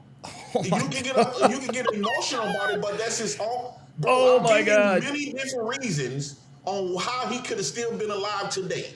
This is why niggas like you don't like. I'm just gonna listen, bro. I'm gonna keep it real, man. This is why people don't take niggas like you seriously, dude. They really don't. Like this is why you hunkies is starting to die because you got so comfortable. Oh, are you threatening me now? And what our black people retaliate. See, you would have been comfortable if Karmelo Anthony would have died and Austin would have. No, I would not have. No, I absolutely would not have. See, here we go. Now you're just throwing around accusations. All of a sudden we have a crystal ball. What you would have been okay with? No, I wouldn't have been okay with anything. And here's another thing. You calling me the N-word, you saying niggas, so that goes to show you are very biased. You are you are participating, you benefit from systematic racism, and you trying to use the systematic racism laws and try to guilt trip and try to make Karmelo Anthony guilty based on a Eurocentric racist biases against black boys and black men. Okay, a black boy stabbed a white boy to death. He should go to prison. No, he should not go to prison in self-defense. Well, he's going to. It just seems like, you know what it seems like to me, Donovan? It seems like this is what it seems like as a black man. Here we go. As a black man. You probably should have led with this. I'm going to give you the floor. No, go ahead. Go on. You got it. Go on. Get it all out because I know where this is going. The only time black men get to have self-defense is when we have to defend black women or when we had to defend white men in the military. That's the only or if we protected them, if we had to take another black man out protecting a black woman or a white man or woo out the bam, right? That's the only time. But every time where's the instances where white people are committing the assaults and aggressive towards black men, we have to not do nothing. We have to basically let them kill us. And then that get talked about in court. They try to make us black people, just because you're going to go to prison, right? Because the whole jury is all white. It's an all-white jury. They trying to say that it's people of color. Mexicans, they still white. Puerto Ricans is still white. It's not one black person. I guarantee you. Let me ask you, Donovan. If that would have been an all-black jury, if it was an all-black jury, would you think that they would have found him guilty in an all-black jury? All-black jury would have acquitted him. You said what? An all-black jury would have acquitted him. Acquitted means not guilty. And this is how you know that the jury, he's not getting a fair trial. He basically just described the white people is not going to let him off the hook. Yes, I understand. Let him off the. Well, hold on. Let him off. Hold on. You said let him off the hook. Letting someone off the hook means that you're not punishing them for a crime. It means not holding them accountable. Your words, sir. What I said was they not going to let him You off the said hook. no. Right. You said they're not going to let him off the hook. Instead, you should have said they would have properly come up with a decision to the case. You said let him off the hook. You can't let somebody off. Hold on, let me finish. Let me finish. Just let me finish. You can't let someone off the hook if they haven't done anything wrong. So by your own admission, the fact that he has to be let off the hook, that implies that he did something wrong, and that's why he's on trial. Okay, he did take the boy's life. What I mean is let him off the hook. It don't matter if it was self-defensive or if it was legit. White people is not going to let no black man or no black boy get away, especially a white boy that's playing Of course not. Why should they? Why should they let him get away with it?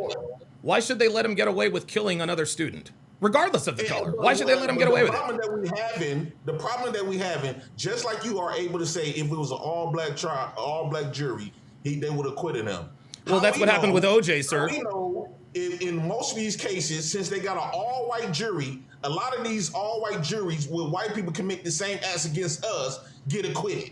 So. Oh wait, you mean like Derek? Oh, I'm sorry, like Derek. Hold on, like Derek Chauvin. Okay, and you point out one. What about Child? What about George Zimmerman? What about all of these other white people? What about OJ? What about OJ? What about OJ Simpson? What about OJ Simpson? Bro, you can name about one hand of black. I'm not playing, bro. I'm not playing this game with you, man. I'm not playing this game with you. We're talking about juries and this and that and the third. The point is Karmelo Anthony. Juries matter. Okay, they do matter, but the jury's already set, so there's nothing you can do about it right now. The fact of the matter is that we're not coming in with a fair case. And Karmelo Anthony is not starting off with a fair case. If anything, it should have been half white, half black. Negative. That's in every case. It should be. Well, it's not in this. It's not in. Let me ask you: if you were on the jury, how would you vote? Guilty or not guilty? Based on the evidence and based on him just stabbed one time. Now, if he would have been stabbing, answer the question, sir. Is he guilty or not guilty? I would have found him not guilty. Self-defense. There we go. And this is exactly why there are no black people on the jury. You're sitting here telling me that the only way you would convict Karmelo Anthony is if he stabbed him multiple times. This is absolutely insane. This is insane. No, because no. Because hold on, hold on. Listen, I've given you. Now I'm going to have the floor. The example that I used not 5 minutes ago, I said, look, if I shoot somebody in the head and kill them, a jury is going to convict me whether I shot him once or 5 times. Karmelo Anthony stabbed Austin Metcalf to death. He stabbed him once. That's all it took. And you're telling me that you're telling me that the only way that you would find him guilty is if he stabbed Austin Metcalf multiple times. This is a clown show. That would have shown intent to try to make sure he was gone. Stabbing him directly in the chest is not a 10 times in 10 times. Come on, man. Like seriously. Bro, most of them cases we get shot multiple times. Oh my God. And everybody get to go home. Even that boy, Cyrus, got shot in the back running. Yeah, now hold on. That I agree with. Hold on. Listen. Now I'm with you here. I don't know everything about this Rick Chow case, but you can't shoot and kill you can't shoot someone in the back and kill him and claim self-defense. I'm sorry. As far as I'm concerned, and I didn't follow the Rick Chow case because I just really didn't give a shit. But if you shoot someone in the back, I don't understand how someone can be acquitted for shooting someone in the back. So let me ask you, with that being said, that means the rules of the law sometimes get bent from certain demographic of people. True or false? In South Carolina, yeah. Yes, yeah.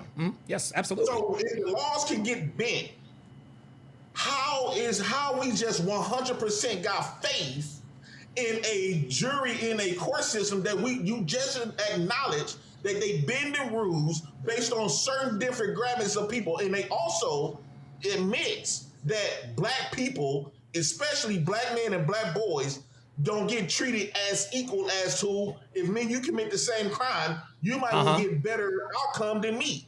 You're absolutely right, but here's the difference. Hold on. You can go touchdown, but here's the solution to that. It's not let's fix the juries. How about you don't go out and commit crimes? Right? How about you don't do drugs? How about you don't stick people up? Let me finish, sir. Let me finish. If you are so worried about, because I can sit here and unequivocally tell you, I know black people get longer sentences than white people for the same crime. There is no doubt about it. We've got a zillion years of history to suggest that. The solution for black people is not, well, we need justice. No, you don't need justice reform. You need to not commit crimes. If you know in your mind, clearly if you know that you're going to be treated unfairly or that you're going to get a longer sentence, then how about not bring a knife to school? Let's not commit crimes. Let's not shoot people. That's the answer. I 100% disagree with that. You is not going to make us walk on eggshells and walk on our tiptoes. Hold on. Okay, so hold on. Let me respond to that. Following the law is not walking on eggshells. Not bringing a knife to school is not walking on eggshells. Not sticking up convenience stores is not walking on eggshells. Guys, do you guys hear what's happening here? My friend, no, hold on. You just sat here and I just said don't commit crimes, and your response was walk on eggshells. Dude, this is the mindset that has destroyed the black community, man. This is, oh my God. Yes, because how come you get to commit the crime but I can't? I don't get to commit any crime. If you commit a crime, you are held to account for it. Specifically, I'm saying in general. How come you as a white man get to bend the rules and get off and get babied in court, but I can't? And then you tell us it's not equal, and then y'all gaslight is talking about racism don't exist. This is everybody has the right. Pull yourself. Sure. No, I agree with that. And you just acknowledge that it's not equal. It's not fair for blacks and whites. There's a divide. There is a divide, but here's also another divide: people who commit crimes and people who do not. If you know as a black man that you are going to face harsher consequences for committing the same crimes as white people, then don't commit those crimes. Following the law is not walking on eggshells. I disagree. Well, see, I think that you know who will listen to you? Black women. Black women will understand everything that you said. But are you kidding me, dude? Black women hate me. Jesus, so you can't Jesus me to death. Right? I'm not Jesus. Hold on. Let me make one thing clear. That's right. I'm not a religious person, okay? I'm not an atheist, but I'm not a Bible thumping Christian. Number one. Number two, black women hate me. So I don't know where you're getting. Oh, black women are gonna love it. No, black women hate your boy, man. No, black women they submit to the systems and the powers that be. As a black man, I don't believe in turning. You're not gonna follow the law. I do believe in two wrongs make it right. A negative plus a negative equals a positive. No. Hold on. A negative plus a negative isn't a positive. A negative times a negative is a positive. Right. You can't even do the math right. Right, but negative times a -1 times a -1 equals 0. It's 0, but you can build from there. So I believe in you hit -1 times -1 is 1, sir. And this is not about math. You just sat here and said 2 wrongs makes a right. Can you hear? Okay, all right. Well, listen. I can't argue with that. If that's really the way you feel, then that's the way you feel. Yes, because I'm tired of y'all keep trying to make black men be something that y'all not. You're not going to allow somebody to come in and since the system is on your side, you are not going to, if that's the case, we need to lock up all of the police that got away with murdering black men and black boys and black women. We need to go get them. If Karmelo Anthony go to prison, that should open the doors for all the white people getting away with murder. Yeah, white people didn't bring a knife to school and stab a kid. And okay, now when it comes down to bringing knives to school, everybody know I was told that it was said that it was something that's dealing with he had to cut some of the gloves that he wear and stuff. It wasn't like a knife he brought to school. It was like something that football players have on the ground. They were at a track meet, not a football game. Come on, dude. A track meet, whatever the case, it's to be able to cut some of the straps and stuff. It's used for the game. That's why he was there. He didn't bring a knife intentionally trying to target Austin. And I think the charges should make him acquitted by himself. If he'd have been charged with manslaughter, maybe you would have had a case. But just murdering, I think he's not guilty for that, and it's not premeditated. He didn't. And this is exactly this is exactly. Okay, you're right, but this is exactly why people like you are not on the jury. What are you putting your hands up in victory for? What are you talking about? You have no. People is not like me because I'm gonna see the reason why we have the white jury because the white people is no different. Let me say this, Donovan. Let me say this. All right. A lot of times when you go the questions they ask you, see, black people is so goddamn stupid. And they try to be fair and love. Tell me about it. Hold on, let me say this. And so you got those 3 black women, which was stupid to say that they didn't concede themselves locking up that black boy. Why are they stupid? Why are they stupid? Why are they stupid? Not playing a fair game in that court. Okay, so why are they stupid? I want you. Hold on, Donovan. The whites going to pretend like they don't have a bias. They're not going to acknowledge the bias because they want to see that boy in prison. So they're not going to pretend. They not going to tell the truth on those questions that they've been asked. So you're going to play the game just like I played the game when I had to take a test for work, right? And that's what the white people doing.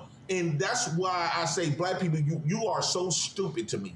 And you keep you playing fair. White people is not playing fair. White people trying to get their just due for you taking their people out. It don't matter if they people was in the right or wrong. Perhaps the same could be said about your community. You're trying to get your lick back for 400 years of slavery that you had nothing to do with. I could say the same thing about you people. I think that, one thing about a bully, right? You can't reason with a bully. And white people is known bullies. Austin Metcalf was not a bully. He dealt with him. He told, you are projecting. Only niggas respond to riots. Oh my God. Dude, niggas respond to riots, not white people, man. You see the biasm? Yeah, so yes, I'm calling it like it is. Let me ask you something. Let's just get, hold on, let's just get this out the way. Are you racist against white people? I believe in being a man and retaliating when somebody do something to me. That didn't answer the question. Are you racist against white people, sir? Yes or no? Yes, in some occasions, yes. I do not believe that white people should have sex with black women or black men should have sex with white women that give babies. Oh, you really don't have a problem with this. I don't go around and hate white people, but I do got a bias. It's my people before white people. Do you see who this is? Do you see who this is? This is my wife. Okay, so are you hating on my wife here? Yes, this is my wife. Yeah, looks good, doesn't she? Right? Is there anything? Yes, this is my wife. I've been with her now for 10 years. And I congratulate you that your wife is representing you. I'm in a disagreement if that would have been a black woman. Or if I had a white woman like that. I believe in everybody should stick to their own kind. You don't have to go outside your race to find love. That ain't love. Okay, all right. So now you're in my brain, right? I appreciate you for having the woman that you find to spend the rest of your life with is your race. You are not wrong for sticking to your own kind. So yes, I didn't say you're wrong for sticking to your own kind. Yeah, there you go. I don't go around and hate white people, but I am prejudiced. I don't got power to be racist. Black people can't be racist. Oh my God. Black people can't be racist. Oh my God. All right. Black people cannot be racist. Okay, I'm going to give it. Okay, all right, fine. I'm going to give you the last word because this is going nowhere. I'll give you the last word, sir. And then if you have socials like If you have like a YouTube channel or an Instagram, drop your Instagram, because listen, even though we have had contentious conversations, at least you were brave. Listen, at least look, I will give you this. I'll respect you for this in this regard. I respect you for coming up and having a conversation face to face, because I got a lot of people in the chat who are chatting exactly the same things you are, but they don't have anything to substantiate it. At least you came up and attempted to have a civil discussion. Even though it got contentious, I still respect you for coming up. So I'll give you the last word. Tell everybody where they can find you. Okay, so first off, you can find me at Chaotic Truth and T-Max Network. Okay. T-Max Network. Okay. And then my IG is JAY Prince 4535. J Prince 4535. Okay. I actually went viral on Pop the Balloon not too long ago. No shit. What about? Huh? What? It's on TikTok. Thank you. All right. Yeah, I'll give it a look. Huh? I'll give it a look. I'll give it a look. Like, I genuinely mean that. And what I'll do is I'll also have Charleston White and okay. And when the food stamp government hit, I've been on WordStar plenty times. Okay. So the last thing I want to say to this, Karmelo Anthony, you are not getting a fair trial.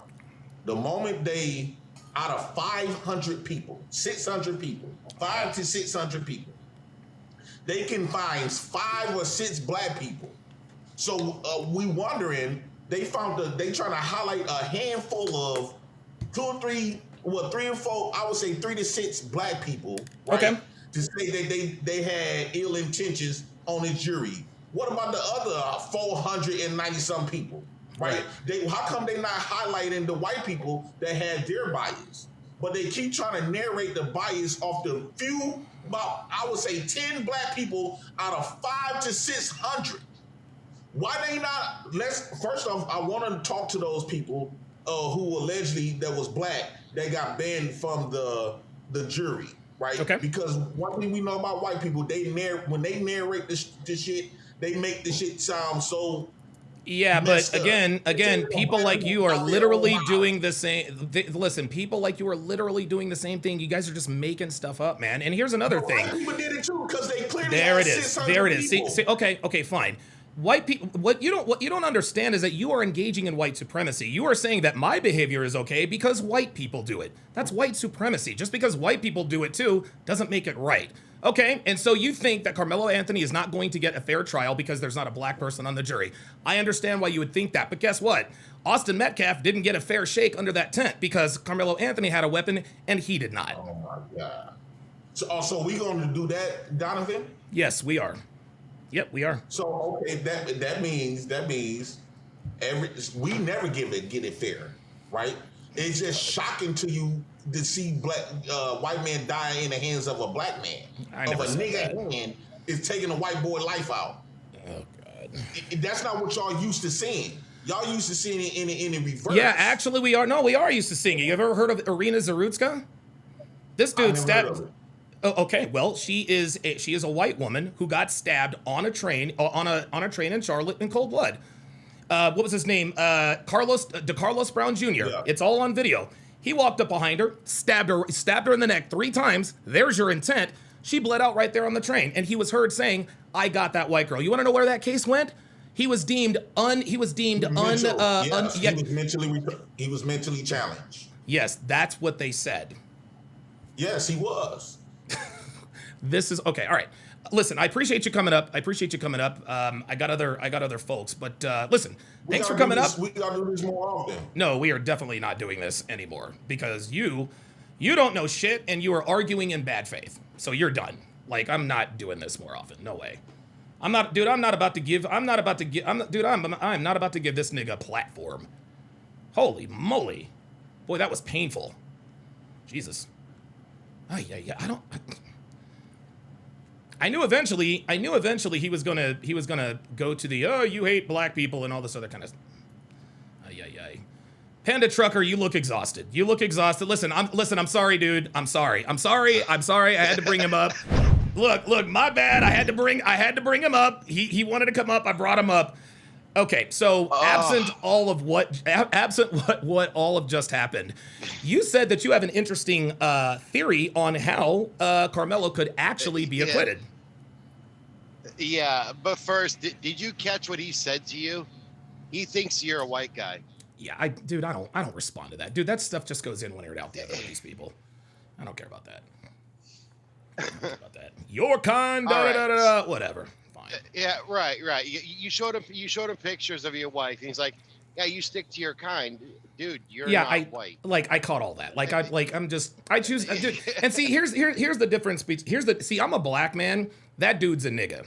Yeah. Okay. The difference between black people and niggas is black people. We don't allow words and insults to drive us insane. We don't allow words and insults to make us go crazy and then blame the words or the insults.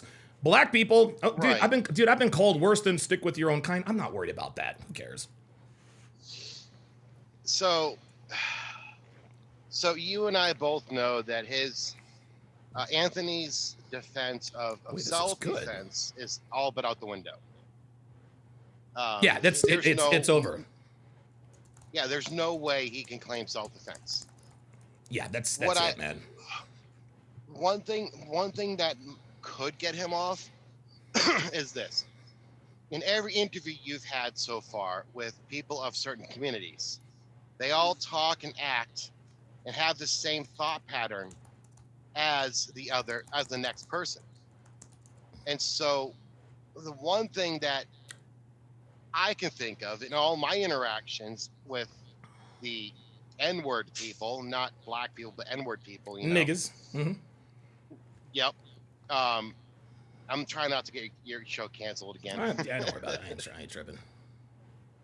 But I've had in-person debates with people. I've had debates on my TikTok with people, and they all act and they all have the same mindset, and they all say the same exact fucking things over and over and over. Anthony's mom, Anthony's dad, they all have the same mentality. So the one thing that I can think of that might get Anthony off is that some kind of indoctrination, some kind of brainwashing coming from the black community. Saying, well, if somebody touched you, it's okay to stab them and take their life. I'll put it to you this way. Let's just say Karmelo Anthony, let's just say this happened in Hennepin County, Minnesota, where Minneapolis is. If this happened in Hennepin County, Karmelo Anthony, he'd skate. He would skate 100%. It would not matter what color the jury is. If it was all white women or all white men, all black in Minnesota, he absolutely would be found not guilty. Well, down in ATL too. Hold on, Panda. Trey Son says, "Say it, white boy." Why? What are you gonna do, nigga? What you gonna do? What you gonna do if a white boy says nigga? What you gonna do? Shoot him? Come on, man. Nigga, shut the fuck up, man. Like, get the fuck out of here. See, this is why you niggas get in trouble. This is why you niggas get in trouble, man.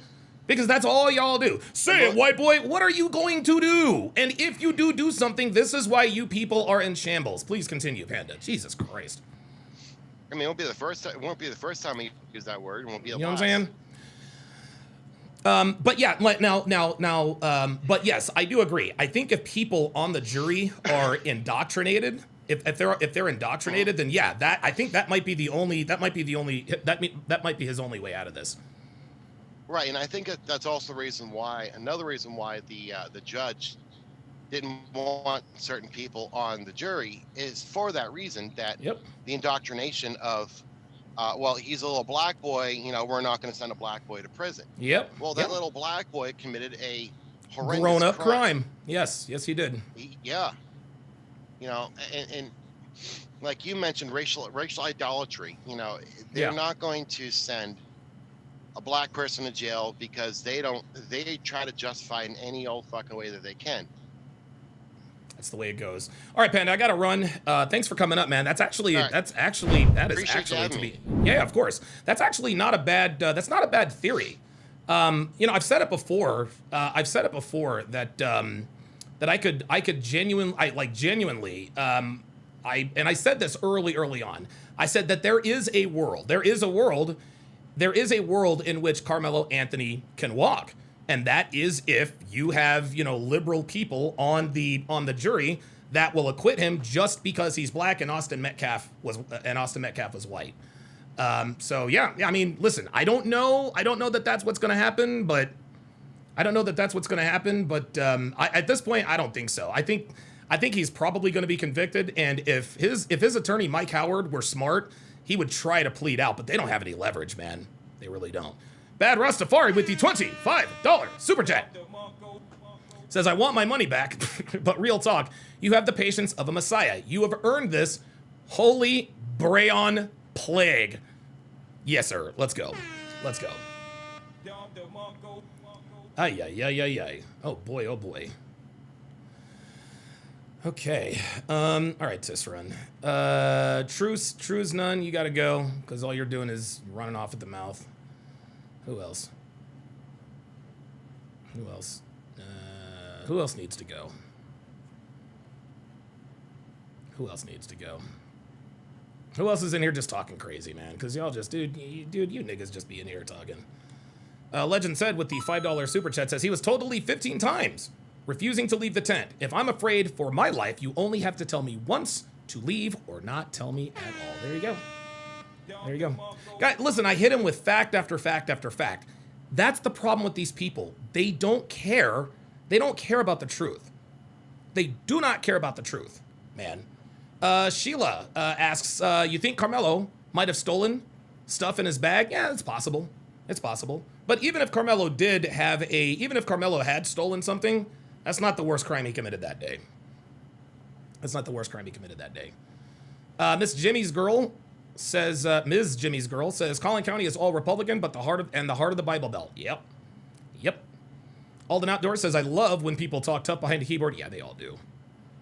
Lord Beerus, haven't seen you in here in a while, says racists divided the country into separate asylums posing as culture. Like there's a blood test to prove who's American apart from who's native. LMAO, the insanity of it all. Yeah, right. If you want to go macro. But what that conversation just demonstrated was that A, this is why there are no black people on that jury, okay? And B, they don't care about the truth. Black people do not care about the truth. Okay? This is, and I'm not even done yet. There is overwhelming evidence to suggest Austin Metcalf didn't. He did not attack this kid. He wasn't ganged up on. It wasn't 2, 3, 4, 5, 8 on 1. No, it was 1-on-1. Eyewitness accounts, man. Eyewitness accounts, guys. They don't care. They just don't care about the truth. No logic, no rationale. Black. Insane. Like this dude literally, and dude, I wish I would have had the time to call him out on this. He says that the black women didn't have sense enough to lie on the questionnaire. That's why there are no black people on the jury. The man just sat here and said that they're stupid. And they're stupid because they didn't lie, they didn't have the wherewithal to lie on their questionnaire to try to get on that jury. This is why black people are not on that jury, guys. This is why they're not on the jury. Because more, and I don't know what the percentage is of black people who think like this. I don't know if it's not all. It's probably not even most, but it's certainly enough. It's certainly enough. There are enough black people who have this sentiment. And here's where the prosecution was smart. They said, okay, we can't dismiss them because they're black. We're gonna have to find that something all three of them had in common. We have to find something all three of them had in common. And what all three of them had in common is that they couldn't see themselves.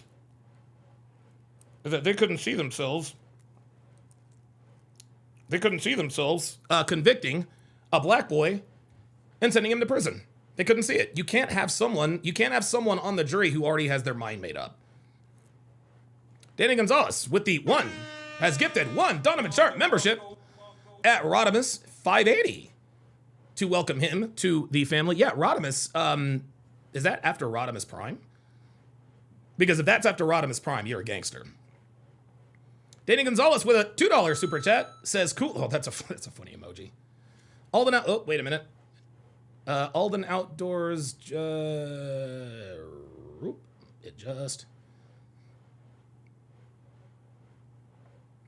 also says a witness said Austin lightly pushed Karmelo just before being stabbed.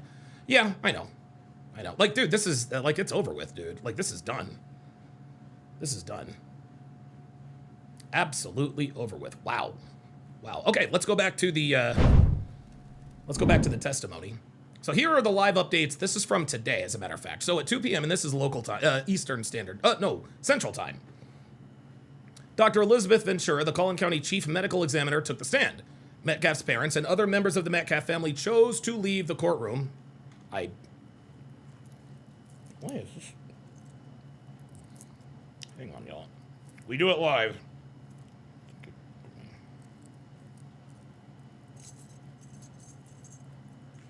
Fix that later. 1 p.m. Teen's testimony. Wait a minute. She took the stand and then Okay. So the teen's testimony continued. Defense attorney Toby Shook began cross-examining 18-year-old Para after the lunch break. He was the teen that Anthony knew sitting under the Memorial High School track tent. Uh-oh. Oh boy, this is Karmelo's homeboy testifying. This is Karmelo's homeboy, one of Karmelo's homeboys testifying. Let's see if there's any bias. When asked about their friendship, Para said, every now and again, we got together. The defense showed jurors pictures of the two hanging out and pointed out that they got together at least 3 times over a 3-week period. Para agreed, but said he only hung out with Anthony when Anthony's girlfriend was around. He said Anthony's girlfriend was a common friend. Oh boy. Listen, that could take an unexpected turn. It sounds like this boy Para.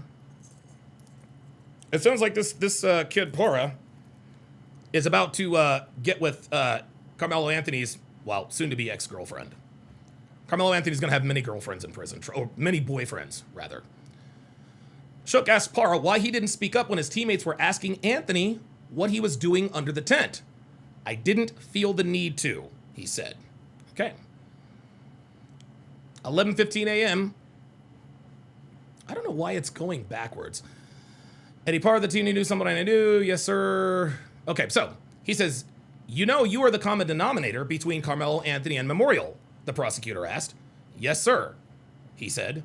Did you think it was weird that Karmelo Anthony was in your tent? The attorney asked. At that point, if I'm the defense, I'm like, objection. Like we can't, who cares what he thought, right?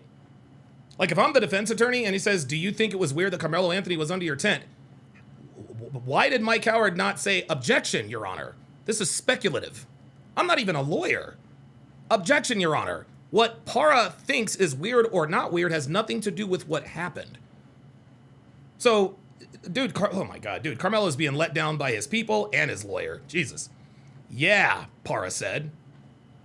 He testified that he didn't know Anthony for long, but never asked him to leave. He recalled Metcalf getting defensive over an outsider being in their tent. He said that Metcalf was always leading, always protecting us. How about that? Yahis Power 81 says that's even more of a reason to get the proper authority. Let me ask you something, Yahis Power. Are you a Christian? Are you religious at all? Just curious. Just curious. Para, who is Karmelo Anthony's homeboy, says Anthony was provoking Metcalf. He recalled him saying something like, touch me, you're going to have to move me. He also saw Anthony put his hand in his bag. Oh boy. He broke down on the witness stand while testifying about seeing the stabbing. He admitted to being mad at Anthony because of what happened. Para agreed with all the other student athletes who have said this case is not about race. He said Anthony had no reason to stab Metcalf and no cause for self-defense. Somebody's going to have to give us some booty. This dude is cooked. 16-year-old student athlete. At 10 a.m., a 16-year-old student athlete who knew Metcalf from middle school took the stand next. He said he was sitting under the memorial tent that day and was scrolling on TikTok. He recalled Anthony sitting down next to him and saying something like, crazy weather, huh? Okay, making small talk. He said another teammate noticed Anthony and asked him, who is this guy? The teen said Anthony replied, I'm a nobody. The teammate replied, if you're a nobody, then get out of our tent. The teen testified that Anthony responded saying, "Fuck y'all." Dude, this is so bad. Y'all, this is crazy. This is crazy. This is crazy. The teen testified that Anthony repeated, "F y'all, I'm not going to leave. Y'all are a bunch of pussies. Y'all not going to do anything." Guys, this is provocation. He is provoking them. Y'all ain't gonna do nothing. Touch me and see what happens. Punch me and see. No, y'all ain't gonna do nothing. Guys, this is provocation, guys. This is provocation. He said Anthony also threatened, "Touch me and see what happens." Metcalf told him, "I'm not going to fight you." This teen, who said it was his first track meet, likely his last, testified that Metcalf didn't do anything to get stabbed in the chest. Under cross-examination, he admitted that Anthony wasn't yelling or anything like that. He doesn't have to... Okay, just because he didn't yell doesn't mean he wasn't being hostile. Just because he didn't yell doesn't mean he wasn't provoking anything. Like, what are we talking about? What are you talking about? Yasis Power, I need you to answer my question. Are you religious? Are you a Christian? I need to know if you're religious. Like, I need to know if you're religious. You know what? I'm just gonna get rid of you because you're just in here talking shit. You're in here just talking shit, just disagreeing, just disagreeing for disagreement's sake. You're not making any sense. But I'll tell you what. I'm only gonna put you in timeout. I'm gonna put you in timeout for 5 minutes. If after 5 minutes you're still on some bullshit, then I'll ban you forever. But if listen, you are more than welcome to come up and talk to me about it. If you feel that strongly, #pull up. Okay? The link is right there in the chat and also pinned at the bottom. By the way, Devin just brought Jarritos. What flavor, you ask? Watermelon, of course. Donovan's white wife brings him watermelon flavored soda, proving she's racist. Let's continue. This teen who said it was his first okay. 15-year-old student athlete. The next teen to take the stand was a 15-year-old from Memorial High School who was also on the football and track team. He said that Metcalf was, quote, like a big brother to him. "We all told him to leave," the teen said, referring to Anthony. So it wasn't only Austin Metcalf that was giving him static. "We all told him to leave." He testified that Anthony, quote, got irritated and tried to provoke us as he was asked to leave. He remembered seeing Metcalf fall down the bleachers with blood on his chest. He also said that when the team returned to the bus, everyone was crying. "That sucks. We couldn't believe what happened," he said. "Did Karmelo Anthony act in self-defense or commit murder?" the prosecutor asked. "He committed murder," the teen said. Holy moly. Wow. Danny Gonzalez with another $5 super chat says, "But Donovan, it had to have been a white trailer park trash that influenced him, because that's exactly what white trash says. You ain't gonna do nothing. Yo. Listen to DG getting in on it. Yeah, you're probably right. You ain't gonna do nothing. You ain't got nothing in your bag. Not a chance." Now we're at the first witness to take the stand on Saturday morning, which was earlier today, was a 17-year-old Memorial High School athlete. He was initially under the Memorial tent, but was walking down the bleachers when the deadly encounter happened. "You know you're not supposed to bring weapons to a track meet, correct?" the attorney asked. "Yes, sir," the student replied. "You don't expect to see someone get stabbed at a track meet or an event." He testified that he didn't see anyone crowding Anthony. He didn't expect the fight, and he didn't see any reason for Anthony to stab Metcalf. He says the stabbing was not self-defense. He says, "No, sir, that's lethal force against non-lethal," he said. Under cross-examination, defense attorney Toby Shook pointed out that the teen told a police detective that he remembered seeing Anthony under the team's tent before. The teen clarified that it was a year prior and he saw Anthony pass by. He admitted to the defense that Metcalf could look intimidating because of his side. That still doesn't give him a reason to. Still didn't give him a reason. Yeah, Jay Prince, listen, like, I appreciate you coming up, Jay Prince. You're out of here, dude, because you're literally, Jay, you're just talking nonsense. Literally talking nonsense. You don't care what the truth is. The truth is staring you right in the face, and you are still up here. You're still up here making excuses for this kid. This is unbelievable. This is unbelievable. Oh, but we're not done yet. We are absolutely not done yet because it gets so much worse. Oh, it gets so much worse. It gets so much worse. This is bad. Hang on.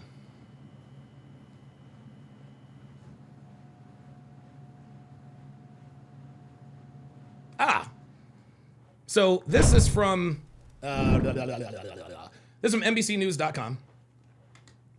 This is from NBCnews.com.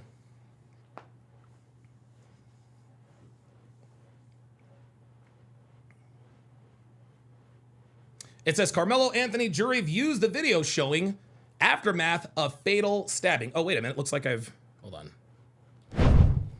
Shout out to BMac with the $10 super chat. I'm sorry, the $10 Cash App. Says, I thought you missed some chats during the Jay Prince call. Okay, let me check. Oh, nope, that's Fleece Johnson. We don't want, we don't, I ain't trying to see Fleece Johnson. I like you, and I want you. And we can do it the easy way or the hard way. So the choice is yours. I'm just saying, I ain't trying to fuck with Fleece Johnson. You feel me? I ain't trying to fuck with that nigga.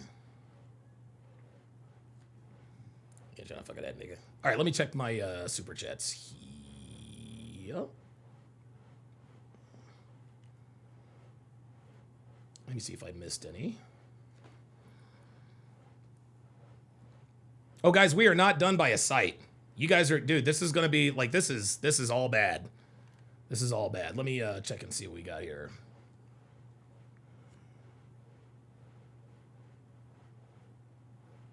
Oh, yes. Okay, I do appreciate that. Shout out to Breezy Wulong with the $5 super chat.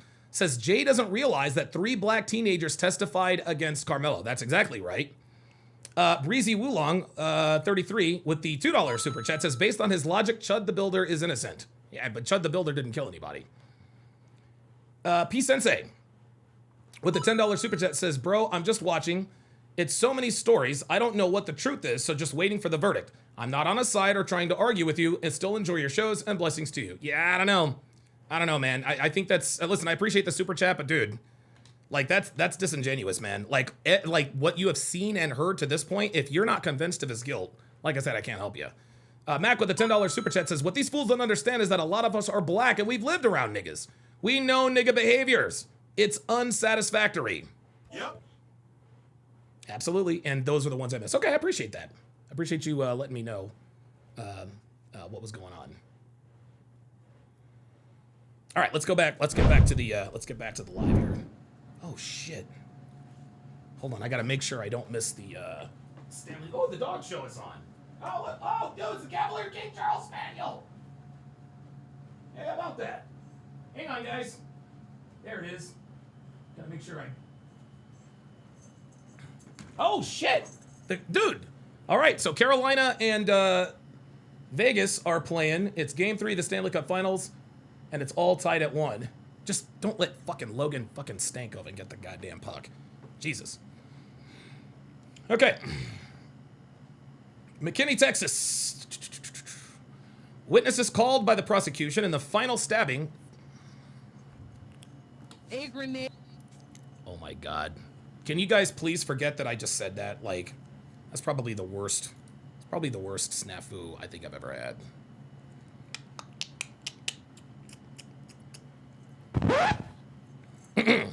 Witnesses called by the prosecution in the fatal stabbing of a student at a track meet testified Friday that Karmelo Anthony provoked the altercation that led to the death of 17-year-old Austin Metcalf, a student from a rival high school. Testimony continued in a Texas murder trial. After a tense start that resulted in the removal of several members of the public from the courthouse, classmates of Metcalf took the stands. They testified that Anthony sat uninvited. Okay, we saw all of that. Saw all of that. Blah, blah, blah, blah, blah, blah. Numerous. Yeah. Okay, so this was all he, there it is. Justice for Karmelo. I can't believe the people have signs that say justice for Karmelo. Karmelo was the one that committed the crime. Karmelo was the one that committed the crime. He was the one that committed the crime. Black bladed. Okay, well, it gets worse still yet. Oh boy, oh boy. This goes back to the first. This goes back to the opening statement.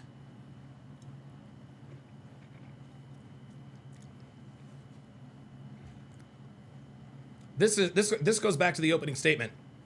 Johnny Ray Jackson says, "Can we get a legal expert and not a fucking activist to give an opinion?" Yeah. Tune into CNN, tune into NBC, Fox News. You'll see plenty of it. You'll see plenty of it. Sheila says justice for Karmelo would mean life behind bars. Yep. Absolutely. We also learned Thursday, during Thursday's opening statements. Whoops, that's not what I wanted to do. Oh, that's not good at all. Hang on. Damn it. Damn it. Oh, motherfucker. Hold on, guys. We do it live. There we go. Jesus, I hate... Tell you what, live streaming is not for the weak, y'all. I will tell you that right now.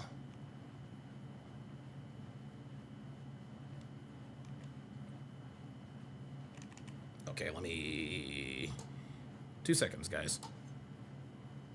Okay, there we go. Okay, there we go. All right. The chat was acting up. The chat was acting up. All right. Okay, very good. All right.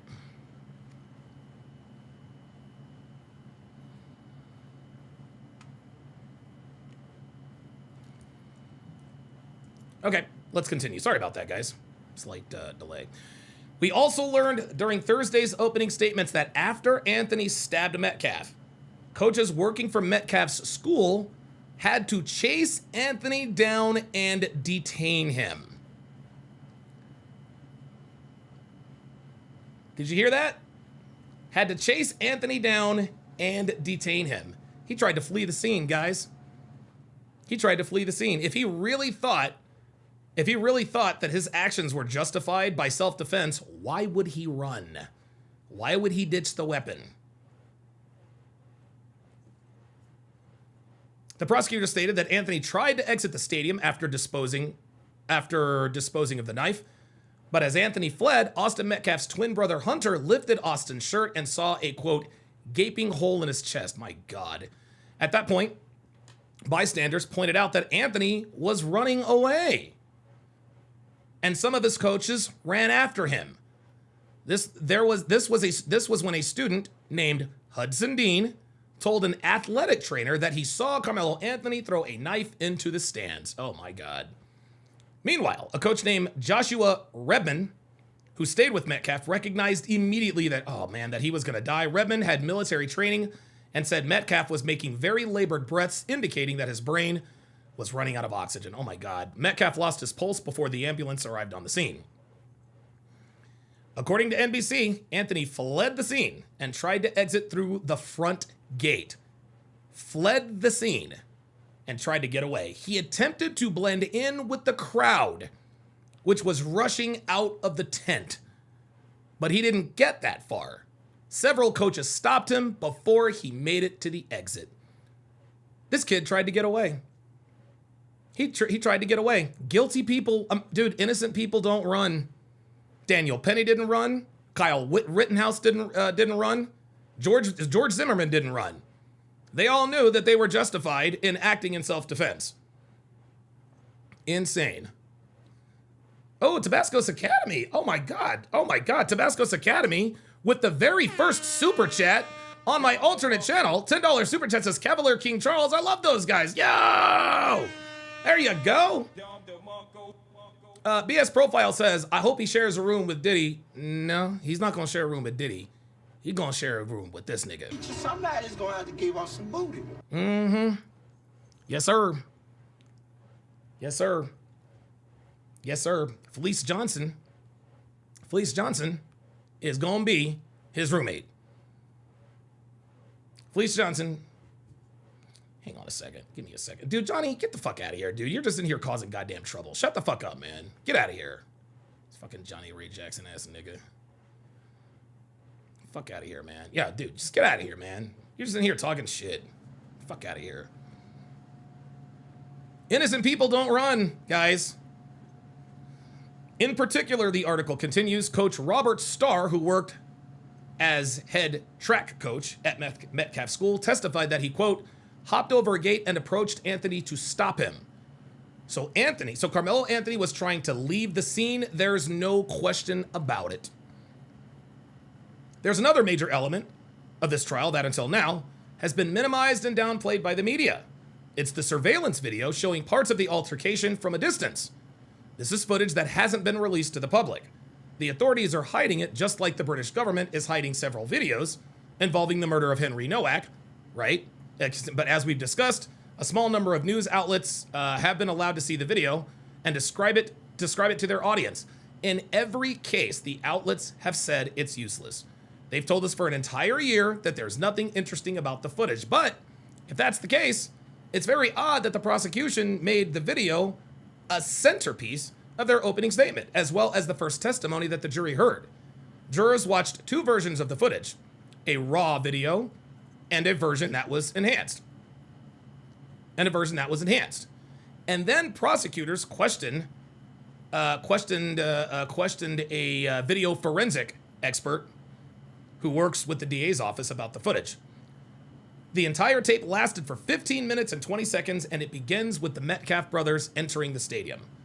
At the 3-minute, 24-second mark, Anthony enters the stadium. At 7 minutes, 57 seconds into the video, the forensic expert says that the, quote, people started paying attention to what was happening under the tent. One person appears to push another under the tent. One person. The physical confrontation lasts for a couple of seconds. There's a flurry of movements, as described by NBC reporter in the courtroom. Anthony, quote, exits the bleachers at the top of the tent, goes onto the walkway, down a ramp, and into the parking lot, and appears to alternate between running and walking throughout. Oh boy. As Anthony exits the bleachers, someone is pointing at him. At 12 minutes and 30 seconds, Anthony is being escorted by police. Oh, Jesus Christ, this Frederick dude, get out of here. He wants to know why I was fired by O'Shea. I was never fired by O'Shea. And who cares? Like, dude, bro, get out of here, man. Bro, Frederick, you're a fanboy, dude. Like, dude, get off my dick, bruh. Like seriously, like, get off of my fucking dick, dude. Fucking weird. Jesus Christ. Mac with the $20 super chat. Yeah, he says, this is actually a lot worse than I thought. Karmelo is done. Yeah, he ain't getting out of this one. He ain't getting out of this one, y'all. He is not getting out of this one. Wow. From these descriptions, which were provided by reporters who could barely see it since the TV wasn't angled towards them, we can conclude that indeed the video footage is highly relevant evidence. It's not worthless as every media outlet claimed. Instead, to the contrary, the footage is strong evidence of Anthony's guilt. If Anthony had truly acted in self-defense and neutralized the dangerous threat, there would be no, this is what I said, there would be no reason for everyone to run out of the tent in a panic and point towards Anthony so that the coaches and the police would apprehend him. Oh my God, oh my goodness, when Daniel Penny neutralized the violent homeless schizophrenic on the train, people didn't run out of the subway car and tell the police to arrest him. Instead, they helped Penny restrain the vagrant, and they were relieved when he took care of business. So the fact that this footage shows the opposite reaction from bystanders, the fact that it shows how horrified they were by what Karmelo Anthony did, strongly suggests that he committed murder. And the other students were worried that he'd killed them next, like a mass shooter. I don't know about all that.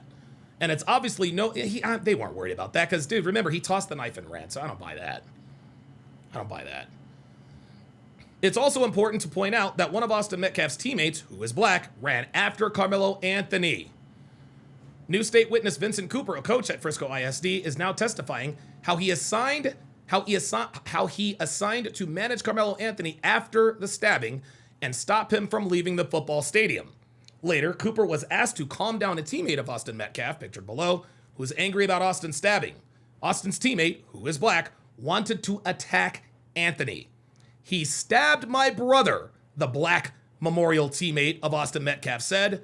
The teammate explained that he was on the football team with Austin and considered him family. Well, isn't that interesting? Isn't that interesting? The first person who wanted to attack this nigga was a black person. How about that? This dude, he is all the way cooked. He's all the way cooked. Holy moly. This was an immediate reaction from Metcalf's black teammate. His testimony is completely fatal to the left's entire narrative about this case. If he thought Austin Metcalf was attacking Karmelo Anthony because he's black or whatever, then the odds are pretty good that this particular individual wouldn't lunge after Anthony and try to avenge his fallen teammate. But that's what he did, because in the moment, he recognized exactly what Karmelo Anthony had done. Although it's not clear who did the pushing in the video, it's certainly possible it was Austin Metcalf. Metcalf pushed him, it is what it is.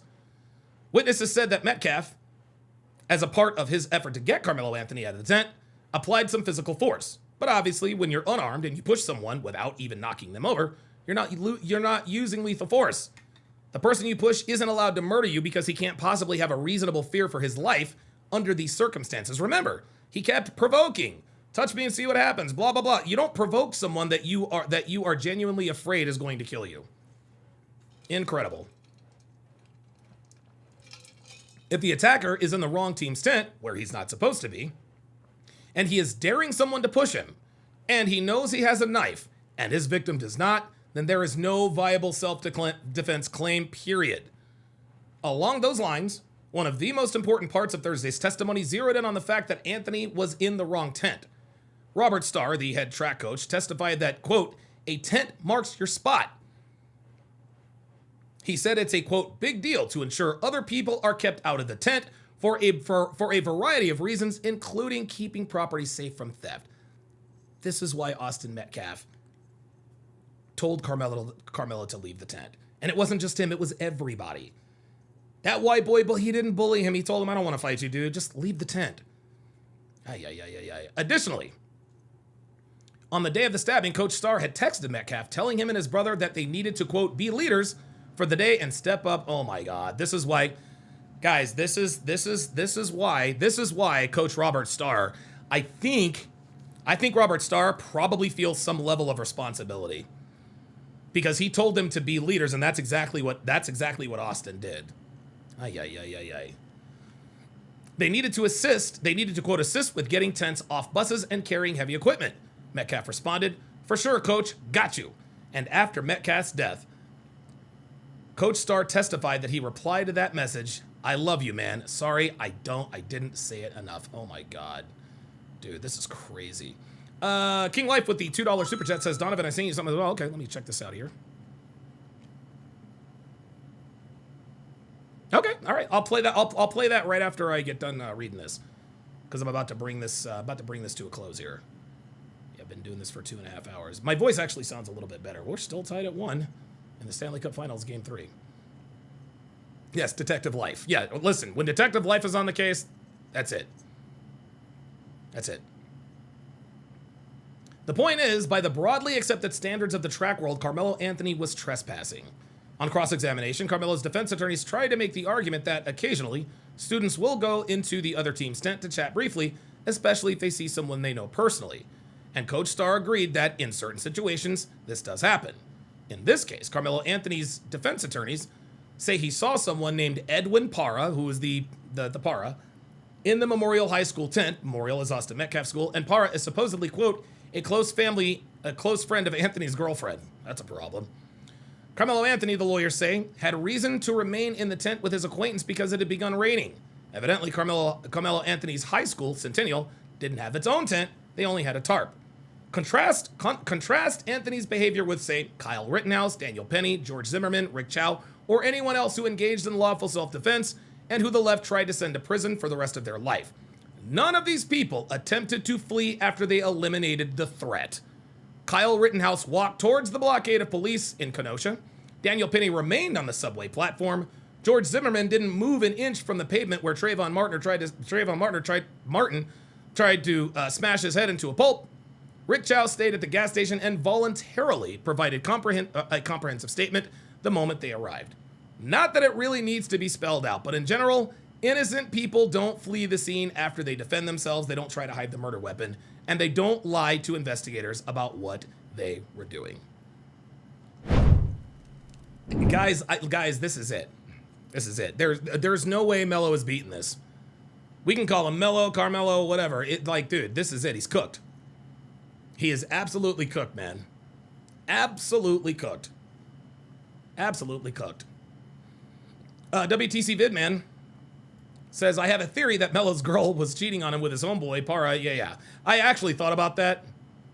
I'm like, maybe Para is embellishing a little bit because Para wants to get with Carmelo's now, I assume, ex-girlfriend. But by the same token, I mean, listen, that is possible. Okay, that is possible. But the counter argument to that is that his story matches everyone else's story. Everyone else's story.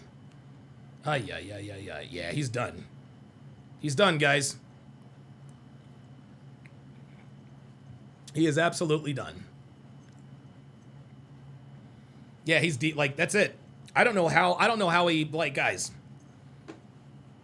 The only way Army's convict BF says still dodging my debate. Who are you? Like, who are you, Army's convict? Bro, if you want to debate, the fucking link is in the chat. Like, where are you at?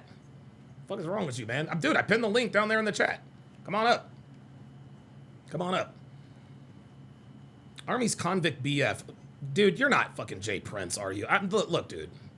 Big J06 says, if anything, it's manslaughter. No, this is murder. This is murder. This isn't manslaughter. Okay, I'm not gonna, like, no. At this point, like, dude, yeah, this kid needs to go away. This kid needs to go away for 50 years. This kid needs to go away for 50 years, man. This kid he tried to run away. He tried to flee the scene. He tried to ditch the weapon. Yeah, man. Yeah, he needs to go away for life. He needs to go away for life, for real. For real. Because this is, like, dude, guy, this is why the state rested their case today. This is why they rested their case today. Their eyewitnesses literally buried this kid. That's it. Self-defense is out the door. You brought a knife to school. You sat under a tent you knew you weren't supposed to be under. You started a confrontation. You escalated the confrontation. Insane.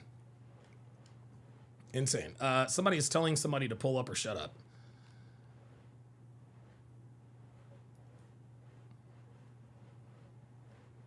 Antonio Flores says, if they set him free, he'll do it again. I don't know about that.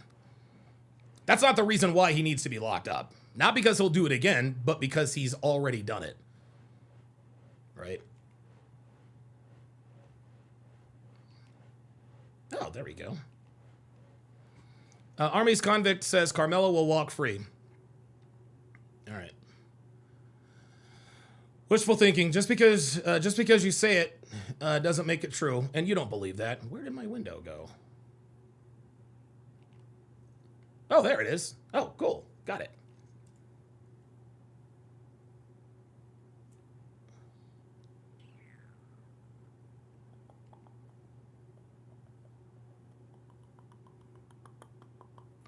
I saw Tracy up here.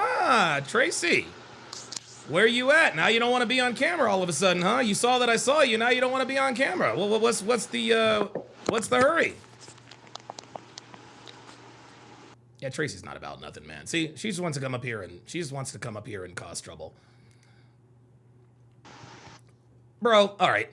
You know, listen, I'm going to give you one more chance. If not, I'm going to ban you from the studio. Yeah, there it is. Now you're done. Now you're done. That's it. That's it. That's a wrap, dude. That's a wrap. He ain't trying to do nothing. Oops. Wait a minute.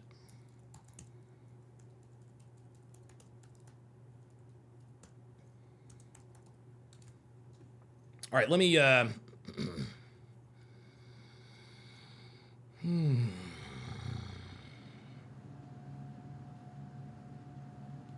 Tracy might not have teeth. Ebel, I think, is a troll. Ebel, I think, is the troll. You're just, yeah, he's an angry young person. Okay, so I know you're black. I know you're black. PLD, have good news to share. Don, come. No, man. I don't like, dude. This is not the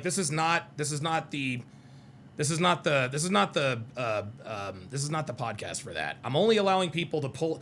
Listen, I only want people pulling up if you disagree.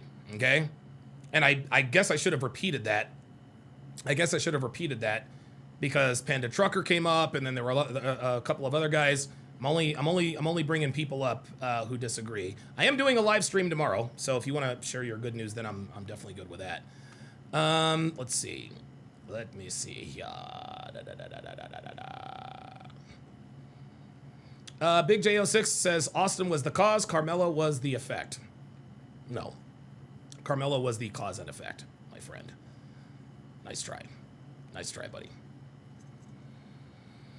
Yeah, that's what I thought. Yeah, I figured he was a troll just in here talking shit.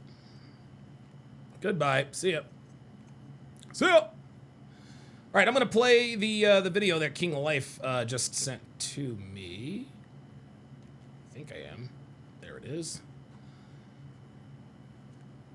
Done for the day.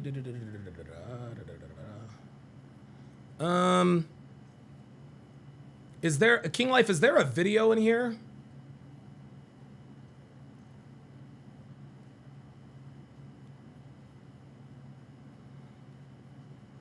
I don't see the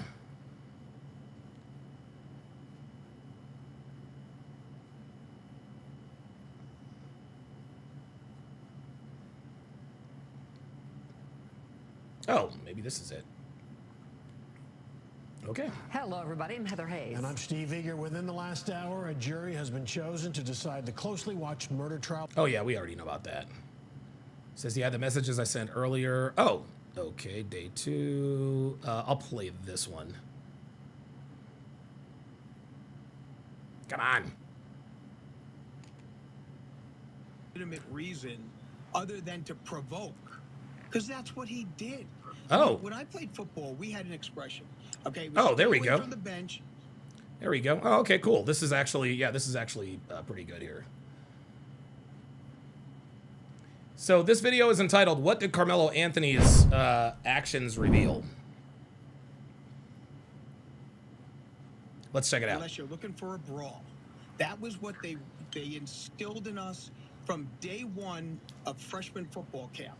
You stay away from the bench unless you're looking for a brawl. And that was the thing that we were taught. And when you go into someone's tent, there you go. We take that very personally because that's our home. Yes. So you're an interloper in my home.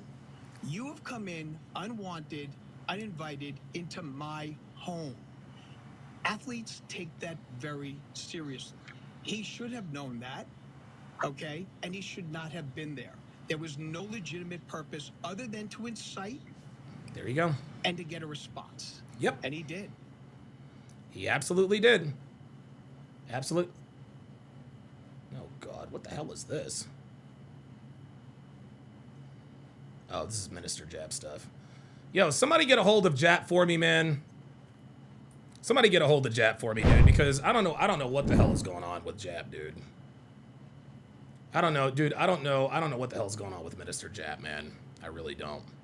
Oh, wait, King Life sent me something else. Okay, hold on.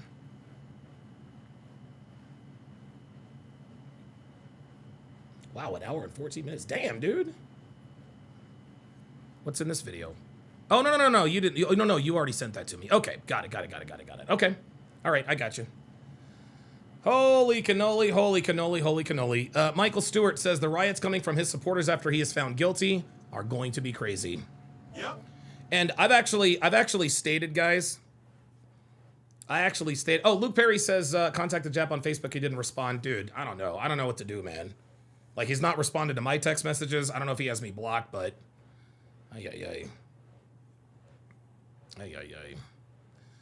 Sheila says, Don, when Austin dared to give Karmelo the response he craved, he found a target and his ego is bruised. Yeah, that's possible. That is definitely possible. Oh, Bad for Real with the $20 super chat. Oh, says that was me, Tracy. Oh, that was the other Tracy. Okay. I couldn't hear you, brah. I'll come back on. I agree with you. No. I don't want you on if you agree with me. I don't want you on if you agree. I want to talk to you if you disagree. I want to talk to you if you disagree. Uh-oh, things are getting squirrely on the ice. Yeah, man. This, guys, in the end, justice will be served, hopefully. But there are no winners. There are no winners in this case, man. There are no winners in this case. Even if Karmelo Anthony, even if he were to be acquitted, that's not a win, man. That's not a win, dude. Karmelo Anthony is going to be, dude. Honestly, he might. I don't know. Dude, he might even have a. He might even. I don't know. He might be in. Well, I'll put. You know what? Let's do a poll in the chat. Let me do a poll here. Start a poll. If Karmelo is acquitted, oops. Where is he safer? Actually, you know what? Where would Karmelo be safest? Acquitted and free or in prison? This is a genuine question. I want to know.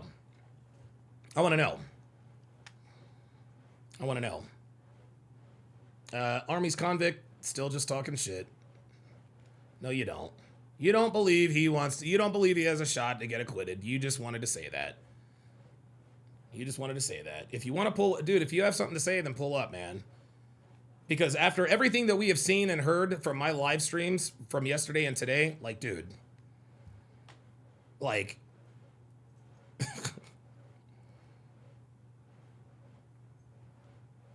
yeah. Oh, Devin's in the chat says, isn't it illegal to profit off of a crime? One would think so.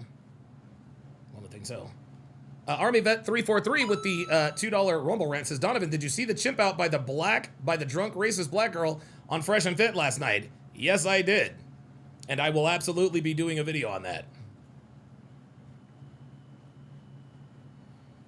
Pneumatic Tube. Interesting handle. Says Donovan, blacks like Donovan are only the tiniest percentage of the black population. Wish there were more rational blacks out there, dude. I do too, man. I just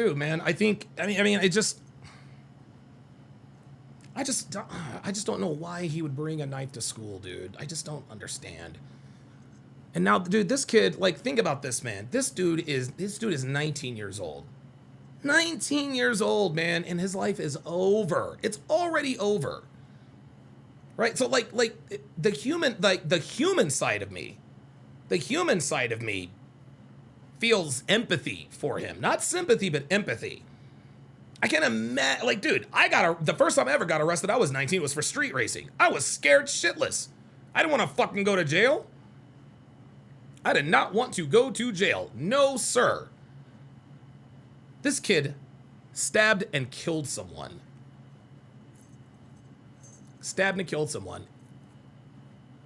Guys, he is going to be convicted of murder one.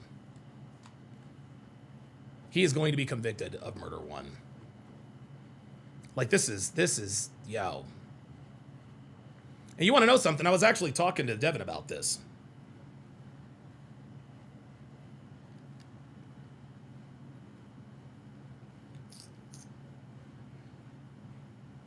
The hour will have to agree. I don't know what you're talking about, Miss Bree. So Miss Bree thinks she's, see, Miss Bree, sweetie, we're not niggas in here, okay? We're black people. I don't know what the hour will have to agree on all four elements. The jury will have to agree on all four elements, okay? You're talking about elements of a crime. Like, we know what the elements of a crime are. Yes. We know what the elements of a crime are. Oh God. Oh Jesus. Willis. All right, Willis. If you disagree about Karmelo, hold on. Let me bring up the pull-up thing. Jesus Christ. I swear to God, dude, you people are killing me, man. Please, dude, Willie, if you come up, Willis OP, like, can just just like, let's just have a rational conversation, man. Like, let's not argue in bad faith. Let's have a conversation. Says, I'll pull up. I have some proof. Oh no. All right, pull up. The link's in the chat. You said you've got proof. Pull on up. Yeah, here we go.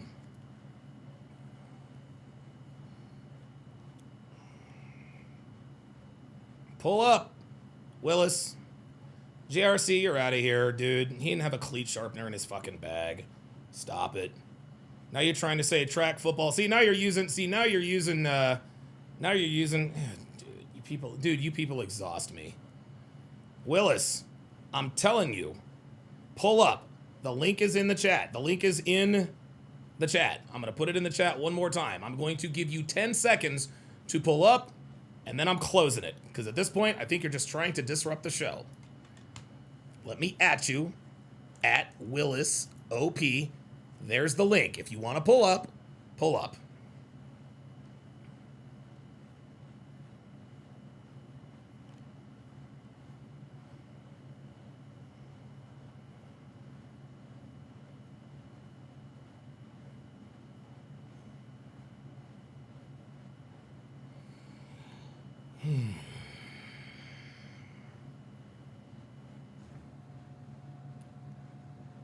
Oh, now you've stopped chatting? Now all of a sudden, I can't pull up, I disagree, blah, blah, blah, blah, blah. One Melo was jumped by a mob. He says there's one reporter that said Melo was jumped by a mob. No. Oh, you're talking about this? Oh, no. I know what you're talking about, Willis. Did that actually just happen? I said, I know what you're talking about, Willis. He's talking about this dumb nigga. He's talking about this dude, a reporter. This guy was not a reporter. Here's what Willis is talking about. This is who he's talking about. This is proof. This is proof. We're supposed to believe this lying ass nigga. Listen to this. This is who Willis is talking about. Was it clear enough or was it fuzzy or what? No, it was clear. It was clear enough where you can see the actual lying ass raindrops nigga come by the camera. Okay. That's how clear it is. You actually see them walking up. You see that Karmelo is already up under there. He's under there minding his business. Dodging the rain or? Yeah. All lies. Listen to it. And listen, you hear the nigga actually talking about him, so it wasn't grainy. He's like, oh yeah, it was clear. It was clear. Come on, man. Right. And you know, it's interesting because now that we've heard all of the eyewitness accounts, this is gonna be funny. So that day we were under a tornado watch. Right. And we were under thunderstorm warning, and we know we had already had some. Yeah, a tornado watch, because being under a tent will certainly protect you from a tornado, right? Light rained in, and it started raining again. Then it was over with for the day. Okay. So that's kind of what happened on that day. But they were at a rain delay already, and so during that time when that happened, the twins, their two buddies, and a few other kids, because there was a few kids involved with it. They were all coming from the direction of the middle school, coming walking back up. Right. On the video, you can see those four that actually was involved, and maybe about 3 or 4 others that was with them, skipping up, trying to catch up behind. One veered off, probably. This is funny, trying to catch up from behind. This is in a tent. He's talking about, well, they chased him and he turned around. You don't chase someone under a tent, dude. You chase someone out of a tent. This toward his way to go to the coach and kind of distract him a little bit. And then the other 4 came walking together. One went in front of them, went past. Right. The other 4 went and they surrounded Carmelo. You know, if you're Carmelo. And they showed that on that video. It's on the video. Okay, come on. You can see him walk I'm gonna up. say little stuff. I'll put it this way. Okay. They actually tell you when you're watching the video, pay attention to this corner right here, because if you look anywhere else, you might miss it. Listen to this dude, literally lying. 4 right there coming up.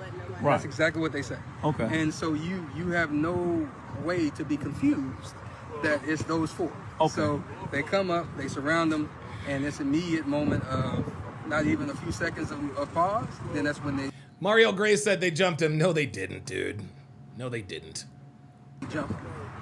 Marjorie Smith says the 16 witnesses proved the story wrong.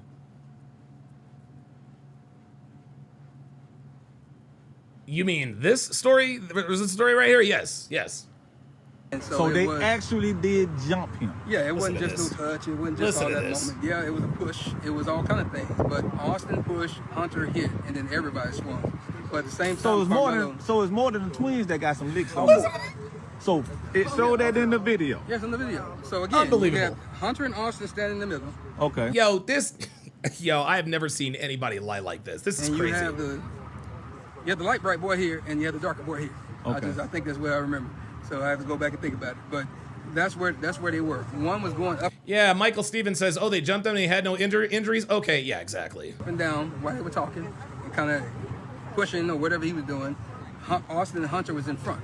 So where they're talking about grabbing bags, Hunter actually said that I grabbed his bag. Right. And then later on, he said that Austin threw the bag. Okay. Jeff also said the same thing. And so that's them both antagonizing. And we know under Texas law, I just have the fear that you're about to do something to me and you can get up out of here. Yeah, so you don't have to touch me. But at that point, he still stood there and stopped there. And whatever they say alleged was said, my God. You don't know that until they get... This nigga was in the courtroom and he saw the video. He's literally making all of this up. Literally making all of this up. Because every single one of the eyewitness accounts don't mention anything about this. This is crazy. To adhere. But once they did that, they started hitting him. Karmelo actually was able to back out and try to get away. So he was actually trying to get away the first time. Austin grabbed him, and you can see his hoodie coming out like this, and they brought him back in. Yeah, Hattori Hensei says, not even Karmelo said he ever got jumped. Right. He said he put his hands on me. Dude, yeah, this is crazy. Okay. And when they brought him back in, that's when you can see Austin put him in a headlock. Yeah, Marjorie Smith says, Karmelo said he, not they. Right. He said he put his hands on me. Not they put their hands on me. And he ditched the knife, and he ran. That's something only guilty people do. You can see that all the rest of them are still hitting. That must be when the poke happened. All of the rest of them are still hitting. Oh my God. Because he was able to get out again. He backed out. He looked to the right. That's where the other little kid was filming. Yeah, G. Lee says, everyone said this video was grainy also. This dude said it was crystal clear. Yo, this nigga. They got some self. This is why there are no black people on the jury, man. This is why there are no black people on the jury, dude. This is why they kept niggas on the jury, man. Devin actually texts me, says, so that blue tarp behind the tent is what Karmelo's team, where Karmelo's team had to sit during this. So of course they were going to look for somewhere to sit, and he saw someone he knew, so he can get away with it. Yeah. On footage too, but that's where he was filming. He looked directly at him in his camera, and then he went this way to the left. He went down. He fell, and that's when they realized he was gone. So they were still punching. That's when they realized he was gone because he was still punching. Where you at, Willie? Where you at? Yeah, Willie just exposed himself. He just exposed himself. His brother should be in jail. You don't believe that. And when he fell, that's when they all turned around. They started chasing him. Austin tried to go chase him too, but he grabbed his chest. I guess he realized that something happened to him. Oh, so after Austin Metcalf got stabbed, after he got stabbed, then he ran after Karmelo. Oh, I'm running after Karmelo. Listen to this, dude. This is crazy. Dude, I cannot believe anybody has given this. Listen to this nigga. Lying his ass off. But that's where he was filming. He looked directly at him in his camera, and then he went this way to the left. He went down. He fell. And that's when they realized he was gone. So they were still punching. And when he fell, that's when they all turned around. They started chasing him. Austin tried to go chase him too, but he grabbed his chest. I guess he realized that something happened. Austin went to go chase him too. See, he realized he fucked up. Austin went to go chase him too. Oh shit, wait a minute. He got stabbed, so he couldn't have chased him. Happened to him. And that's when he went down a little bit and he fell down. But all three of them were chasing. But Karmelo was so fast, he got away and went around to the coach. And so you can see them on the video pointing toward Karmelo and the coach. And I can imagine, because Karmelo's out of the camera on that moment, that he was telling the coach what happened. Bro. And then that's when Hunter said he whipped his head around. That's a true statement. He just wasn't sitting when he did. He whipped his head around, you see him on the video, and that's when he walked over to where Austin was, but he never touched him. So all that stuff about him rendering aid and holding his heart, and he never did that, because the coach grabbed him and he was holding him. So at the end of the day, that's kind of where the moment was. Real? But they did assault him. And we'll just play the game. Even if it was just a push, you still assaulted. Even if it was just a push, there it is. Even if it was just a push. Why would you say even if it, that proves right there that he is lying? He just said, even if it was just a push. This man, Dude, oh my God, these niggas are stupid. Yo, these Negroes are dumb.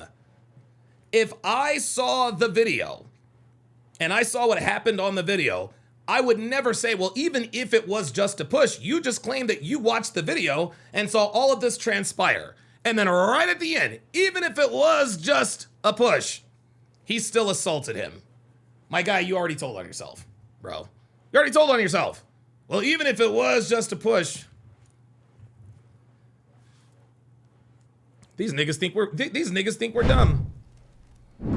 Because it was unwanted. By your own definition and your word of him saying that leave me alone and I'm not going, you assaulted him. Period. But they did beat him, and if you look at the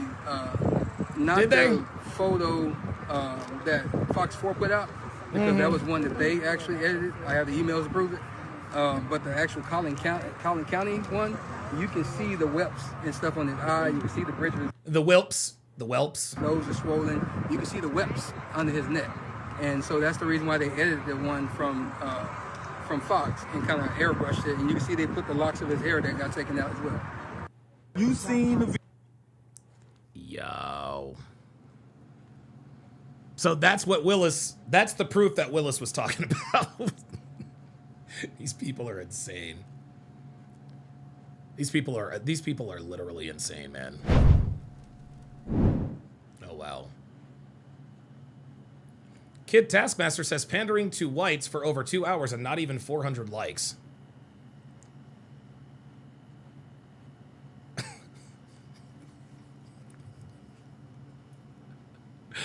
This is when you know. No, they didn't beat him first. Nah. Don't come in here and pretend like you believe this nigga. He said, whelps.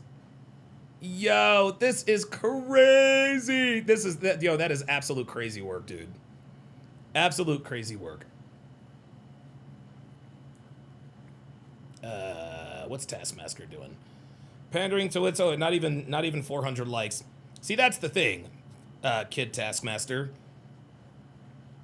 That nigga's cooked. He's going to prison. So you want to come in here and make fun of my engagement? Cool. That's fine. Cool. That nigga's still guilty and he's still going to prison.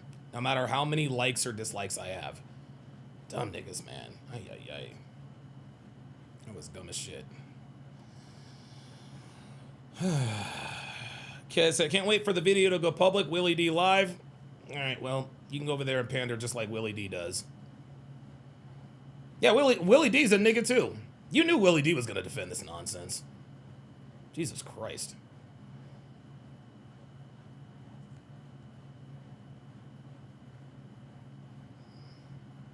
Yeah. Dude, yo. I cannot believe this dude actually thinks that we believe this. Oh my God. And this Willis guy actually thought it was proof. Holy moly. Oh my God. This nigga is straight capping. Straight cap. Yadier says that was a pretty corny joke. I don't know what you're talking about. Ornery Bronco says all of that happened, but this one man is the only one saying it. Yeah, right. All of the witness accounts literally. Dude, this is how desperate they are. They're like, you know what? This kid's gonna get convicted. Let's pretend. Let's have somebody get into the courtroom and then come out and tell us what they saw in the video, bro. Bruh.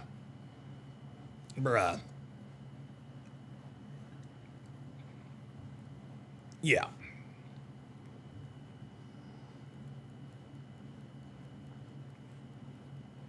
Phoenix Light Game says you can't reason with animals. Carmelo's gonna end up giving up that booty. Mm-hmm. Wait, what? A man's butt. Somebody gonna roll up on Karmelo talking about. Now I like you, and I want you. And we can do it the easy way out of the hard way. Mm-hmm. So the choice is yours. That's right. The choice is yours. The choice is yours. B-Rad for real says, you're legit and I just found you. People don't like the truth and it shows. Yes. Not only do they not like the truth, they don't care about the truth. They don't care that Karmelo Anthony's guilty. They do not care. They don't care about any of the evidence. They don't care about, it's always an excuse. Always an excuse. His teammates are they're lying for Austin. His teammates this, his teammates that. Guys, I've got some good news, man. I am up to 171,872 subscribers.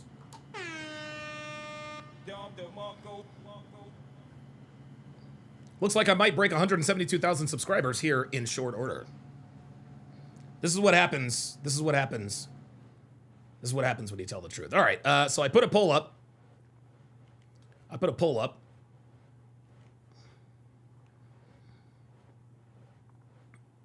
Robert Anderson says, as I said yesterday, for Karmelo, he's going to learn face down, ass up. Yes, he is. Yes, he is. So I asked, where would Karmelo be the safest? 73% of you said in prison.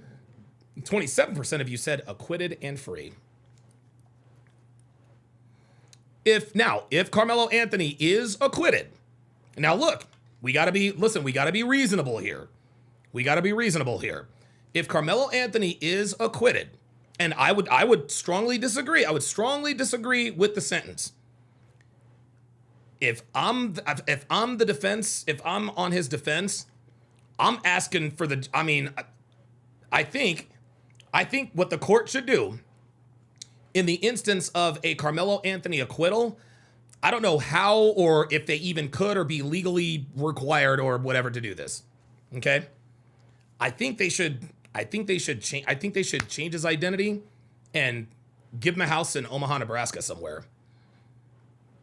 Right? I think they should do that. If Karmelo Anthony is acquitted, I think, dude, this is America. This is America. Okay? Every American, yes, Vegas is up 1-0, baby. Woo!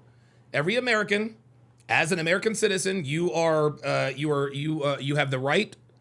You have the right to due process. You have a right to a fair trial. And if you are acquitted by a jury of your peers, I think the state has to do something to try to protect Karmelo Anthony. Because if he's acquitted and you send him out there, somebody's going to try and get at him. Somebody's going to try and get at him. And I will say this. I will absolutely say this, guys. I will absolutely say this. If Karmelo Anthony is acquitted and somebody kills Karmelo Anthony as retaliation for him being acquitted, that person belongs in prison for the rest of their life. Two wrongs don't make a right, guys. An eye for an eye leaves everyone blind. An eye for an eye leaves everyone blind. No, I will not be happy if Karmelo gets acquitted. I will not be happy. That to me would be a gross miscarriage of justice. However, if you are acquitted by a jury of your peers, I think that the state, the government has some responsibility to protect this kid, right? Do you guys agree with that or no? You guys agree with that? What do you guys think of that? I'm just being fair. I'm just being fair here. If he's acquitted, I don't think he's going to be. And I hope that he's not. But if he is, we got to be fair. If he went through due process and he is found not guilty, I'm just trying to be fair. Fair is fair, man. Magical Mommy says the YouTube algorithm must be showing you some love. First time viewer here. Good support. Good stuff. Fair is fair. Listen, I'm not going to like that he got acquitted. I'm not going to like any of that stuff, but there's no reason for listen, man, like if somebody kills this kid out of retaliation, they took the goal off the board. Oh, that is fucking bullshit. Dude, that's the biggest fucking crock of shit I've ever seen.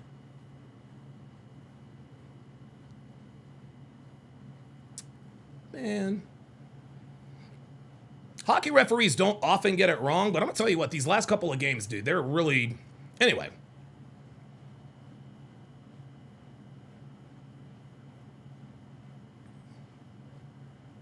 Okay, we have some people that disagree. Okay, all right. Okay, all right, that's fair. And I'm gonna tell you what, his family raised $600,000. Oh, this was something else I was going to say. This is something else I was gonna say. Totally forgot. I fucking can't believe they took that fucking goal off the board. Now Carolina's gonna score a watch. Man, here is what I would have done. Here is what I would have done. James Hancock with the $5 super chat says, I don't want him acquitted, but he will not be safe in prison. No, he will not. No, he will not. I don't think he's getting off. I don't think he's getting off. I think he's done. But if in the event that he does get off. So here is what the family should have done. They raised over $600,000. $600,000, right? For self-defense. You know who they should have hired?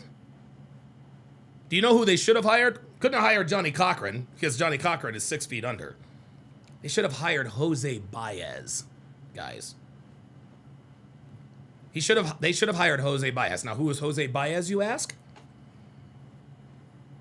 That is the attorney that got Casey Anthony off. Casey Anthony was 237,000% guilty. She was guilty as hell. Everyone knew she was guilty. Jose Baez got her off. Jose Baez got her off. If the Anthony family were smart, they would have taken a portion. If I'm the Anthony family and I'm raising $600,000, I'm looking for any big time attorney. Any big time attorney who has a record of beating impossible odds. Jose Baez is that dude. He got Casey Anthony off, and she was guilty as hell. And he got her off. He got her off.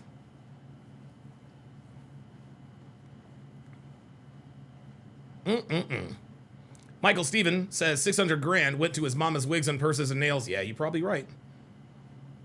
Marjorie Smith says Sean Kent is awesome. Oh, I don't know who that is. The dude says the prosecutor asked him to demonstrate a stabbing motion, then pressed him on who he believed he was right. Says, I think Karmelo was in the wrong, the teen said. Yeah, dude. Dude, he's done. He's done. He's done. Sleet Tack Nation says, if he is acquitted, I pretty much guarantee white people won't be rioting or burning down Tractor Supply and Boot Barn. Only blacks are allowed to riot and burn down entire cities. Yep. There you go. There it is. Martha Dillard says, yeah, that was Florida, though. Yeah, he could find... Yeah! That's what I'm talking about. We got it right back. There you go, Jack Eichel. Now it's 1-0 Vegas. What? Can't believe they fucked us out of that fucking goal, man. It'd be 2-0 right now. Because of some bullshit. Ay, ay, ay. Yes, I watch ice hockey, baseball, and Formula One racing. Yeah, he would have to, I mean, if you pass the bar exam, then you know. FBS says Karmelo and his Anthony would be sued relentlessly if he's acquitted. Oh my God, you got that right. I think people, dude, I'm telling you, these people who are, there are still people that are donating. You know what? I'm going to pull up Carmelo's Give, Send, Go. There are still people donating to this dude. Look, check this out. This is insane. Look at this. This is incredible. Look at this. Look at this. 35 minutes ago, $20. 42 minutes. Look. People are, dude, couple hours, an hour ago, $100. $100. This is what's wrong with the black community, man. This is what's wrong with the black community, guys. They literally, let's just call this what it is. Let's call this what it is. They rewarded this kid for stabbing Austin Metcalf to death. They rewarded this kid. That's what that's what this is meant to. That's what this Give, Send, Go. Nathan says, stop watching sports. We want to hear about Karmelo. And you can go fuck yourself and your mother. You don't tell me how to run my fucking podcast. I'll watch whatever the fuck I want. And if you don't like it, you can fucking bounce. Dumb nigga. I guarantee he's a nigga too. You know, dude, I swear to God. The only hate I get is never from non-black people. It's all niggas. All Negroes. All Negro. Stop watching sports. Yeah, fuck off, nigga. Dumbass.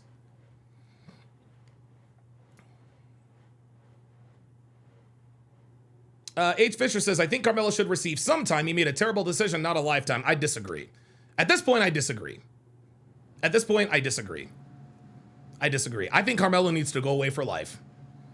In the beginning, guys, in the beginning of this whole thing, before all of these facts came out, I said, okay, if he's guilty, 17 to 20 years is good enough for me, right?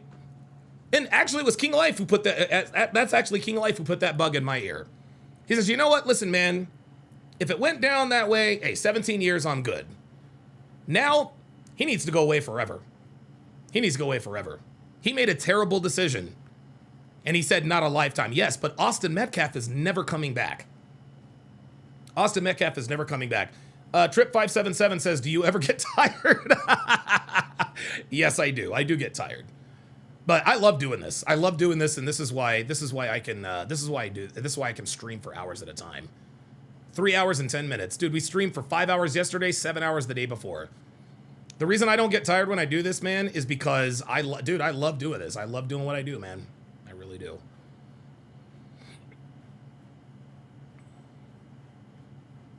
Alden Outdoor says, I think Karmelo needs to be sent under the prison. Yeah, he absolutely, yeah.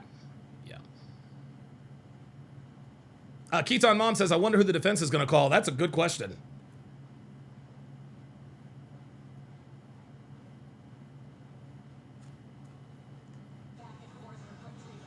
Did they really? Okay.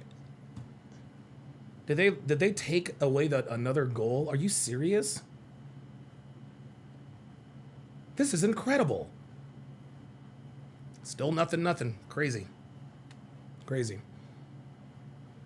Legends Ed says, a simple, a life for a life. Yeah, like, before, dude, I was like, hey, 17 to 20 is good with me. Nah, he needs to go away forever. He needs to go away forever. Like, dude, this nigga's laughing at court. He's laughing in court. What are you laughing about? You were on trial for murder. Nah. Nope, he needs to go. Dude, this nigga needs to go away for the rest of his natural born life. He needs to go away. I don't give a fuck. Listen, he was a kid, he was a child. I don't give a fuck. Fuck that. He was a child that made a grown-ass man decision. He was a child. Okay, he was a child. But I'll tell you something. I'll tell you something. Karmelo Anthony became a man the instant he plunged that knife into the chest of Austin Metcalf. That is when he became a man. And this is why they are trying him as an adult, and they should treat him like one, because he made an adult decision. Yeah, he was laughing in court. He was seen laughing in court like at a recess. Insane. I don't know. Nobody knows why he was laughing. Hold on, let me pull it up. I don't know why he was laughing. Hold on, let me pull this up, because yeah,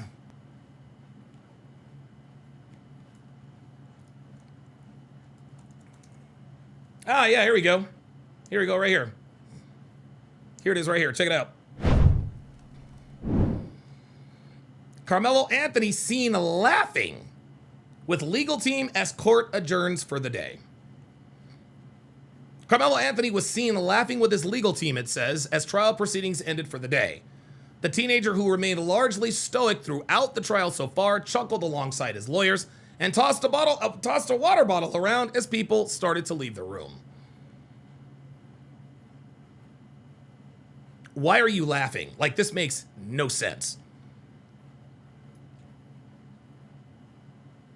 Dude.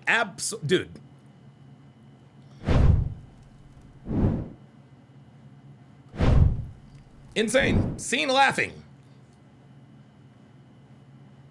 Yeah, Ricky Tefe, I hope that pronounced that correctly, said, yeah, laughing all the way to the bank. Yeah.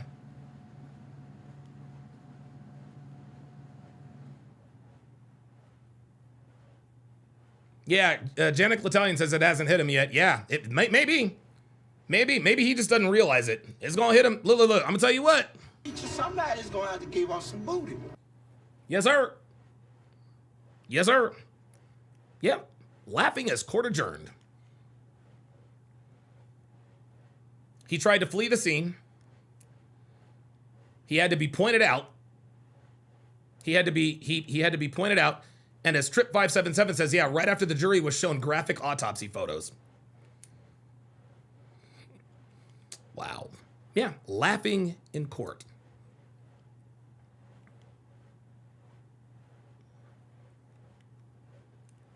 Mac says his parents and lawyers are lying to him. Yes,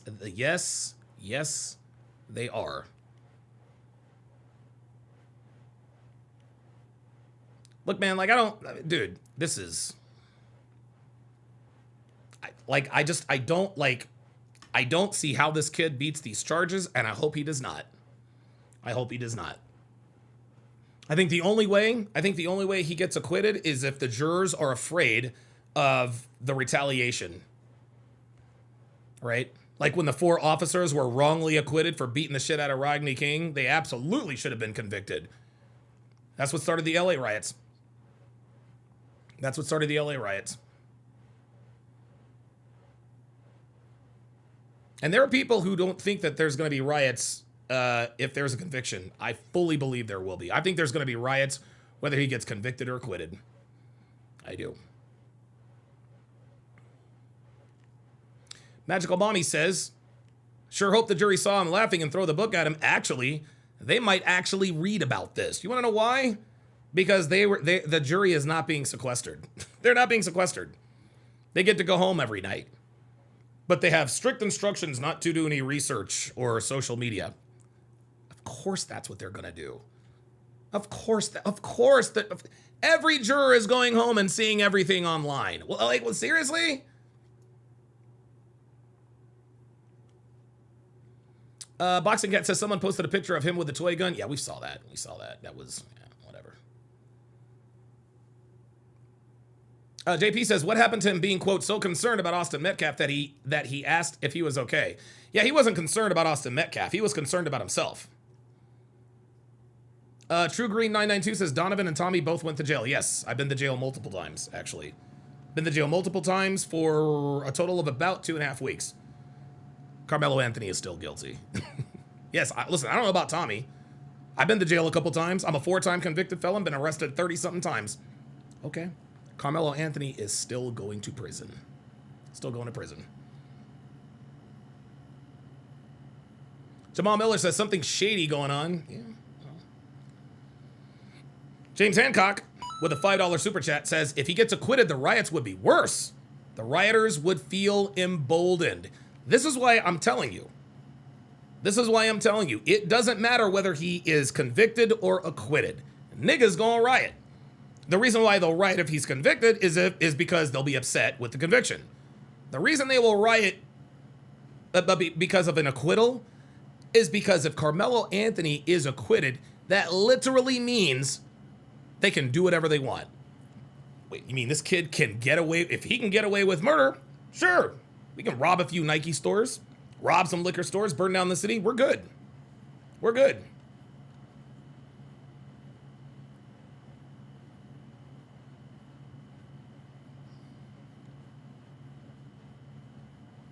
Incredible. Boxing Cat says, I don't see how he's getting off.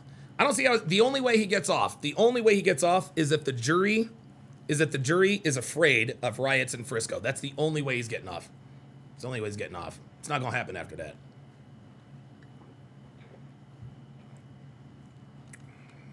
Oh, you guys don't think it's going to happen in Texas? Okay. I don't know. Whatmore says this might just set off another civil war. Look, man, I'm telling you, I said this when it happened. You got the Rick Chow acquittal, and if you get a Karmelo Anthony conviction, oh yeah, they ready. They're ready. Magical Mommy says, I bet the National Guard and Texas Rangers are already planning worst case scenarios. I bet you they are too.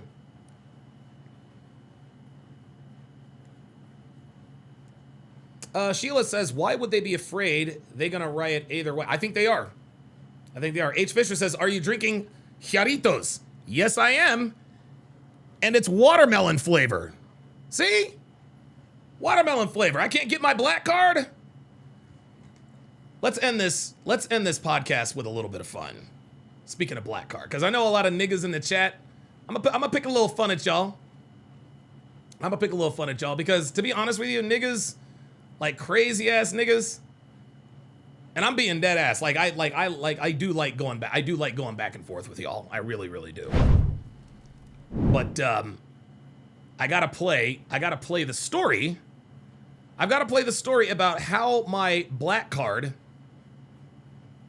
about why I do not have my black card. I think a lot of you guys will be quite amused at this particular story. Let's see, black card. I love telling this story. Black card rejected. Here we go.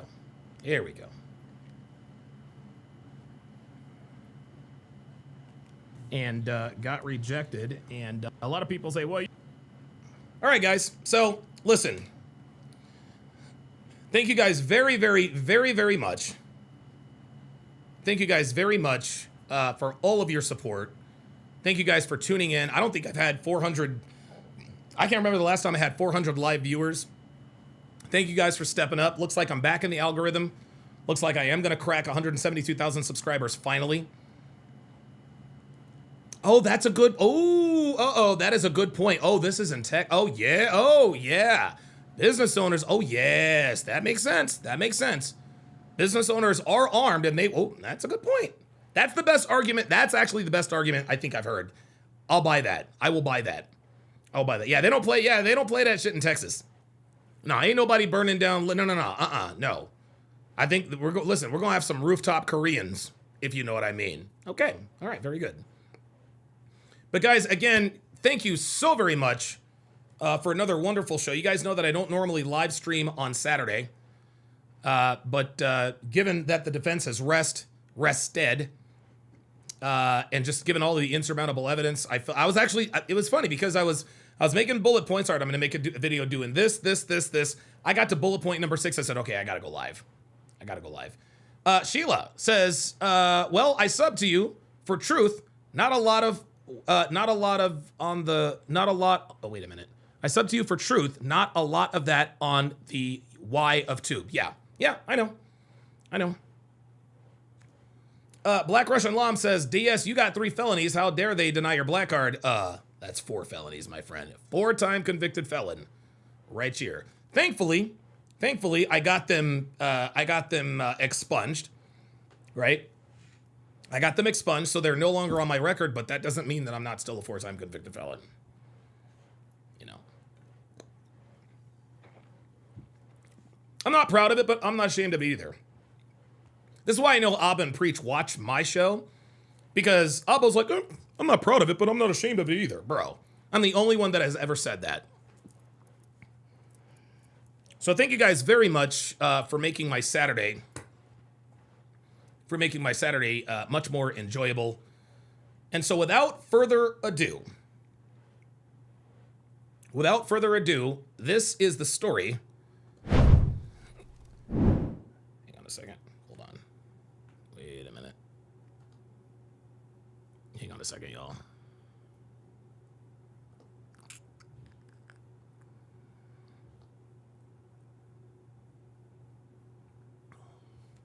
Actually, hold up. I think I have a full screen thing on here. Full screen. You guys are going to love this. This is great. Where's my full screen thingy? Full screen. Oh, there it is. Oh, wait, that's the other one. Hold on, guys. Hang on a second.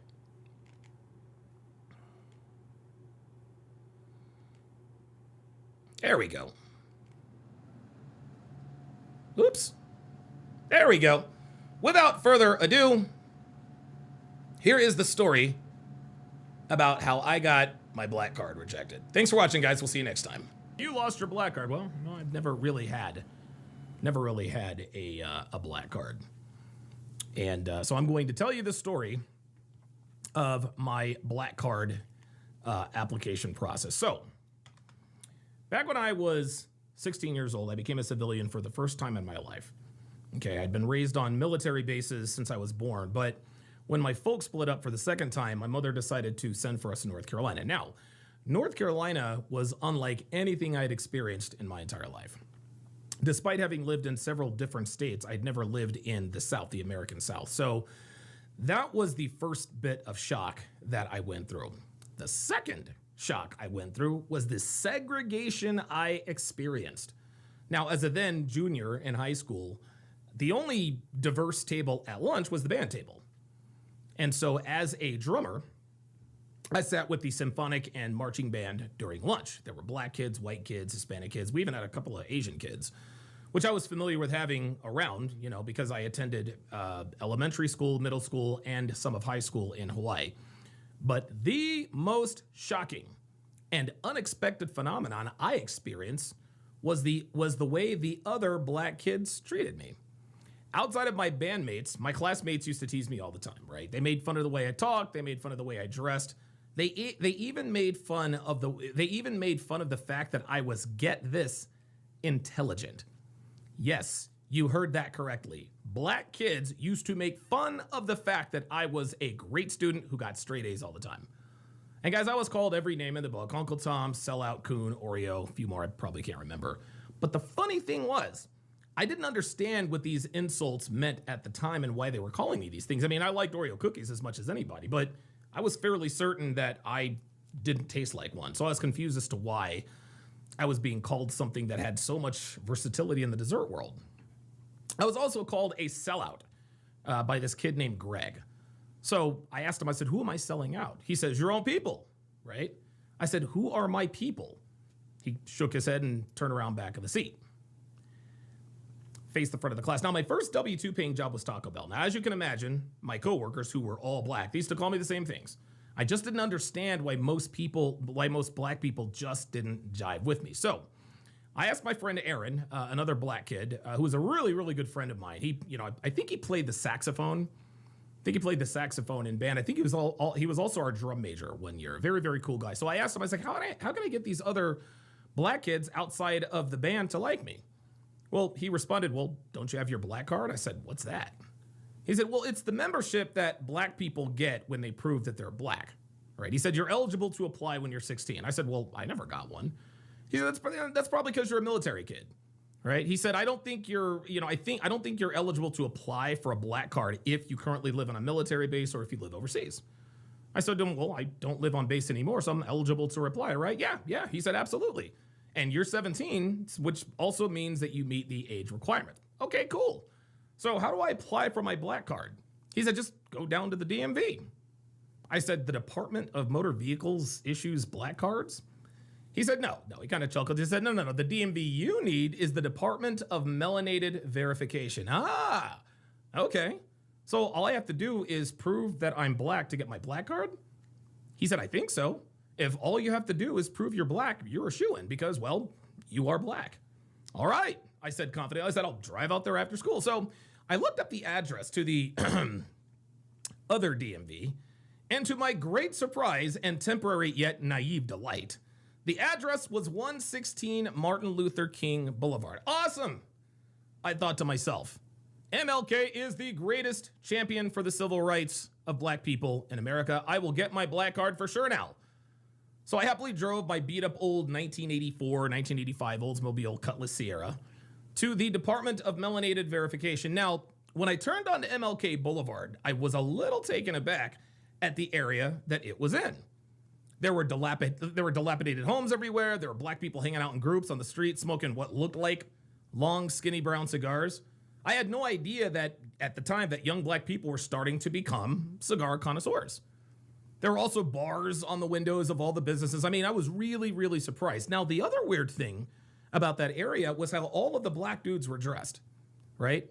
Almost all of them wore white wife beaters and do-rags, which was a little off-putting, but not out of the ordinary, just based on what I had experienced in North Carolina at that point. But what was really confusing was that most of these dudes appeared to have trouble finding a pair of pants that fit them properly. For whatever reason, a lot of these guys just weren't able to pull up their pants all the way. I wasn't sure if it was the fit. I didn't know if it was the wrong size. Maybe it was the style, the cut. I just didn't understand why these people were dressed like this. Nonetheless, I parked my car and I walked into the DMV to apply for my black card. I was excited. I thought to myself, I said, black people will finally start to like me. No more getting called names, no more getting the side eye, no more getting made fun of. So I walked in, grabbed the number, took my seat, and waited to be called up. Now, before I sat down, I looked around and saw that most of the people were dressed like the dudes outside. Wife beaters, do-rags, saggy pants, all that stuff. I saw that a few weren't dressed like that, but I began to wonder if there was a possibility that I might not get my black card solely based on the way I was dressed. Nah, I'm good to go, I thought to myself. When they see that I am black, I will get my card for sure. Now, after looking for an open seat for a few minutes, I found one between two dudes who are dressed exactly like the dudes outside. So I found the seat and sat down. Right. I leaned over to the guy on my left and said, any idea why there are so many people here today? Right? That's what he said to me, and I was baffled. I didn't understand a word he said to me, but remember, hearing this, I remember hearing this foreign language before. I'd heard a little bit of it at school. I heard a little bit of it at work, and now I was hearing it at the Department of Melanated Verification. Now, at this point, I was really starting to get a little bit worried. I mean, how was I going to get my black card if I couldn't understand or speak this confusing language? So I turned to the dude on my left and said, hey, man, any idea why there are so many people here today? Both DMVs are always crowded, he said articulately. He said, my name is Rick, by the way. We shook hands. I said, I'm Alex. Good to meet you. He said, same here. It's good to see that there are still well-spoken brothers around in this area. So I thought to myself, I said, wow, this dude speaks almost as well as I do. I was actually starting to become a little more hopeful that I would, in fact, be issued my black card. Now, Rick appeared to be a little older than most of us, at least there. So I was a little bit confused. I mean, most of us there were, between the ages of 17, maybe 20, 21. But this guy looked like he was already in his 30s. So I sort of gingerly asked him, I said, well, were you a military kid? Why do you ask? He said inquisitively. I said, no offense, but you look a lot older than the rest of us.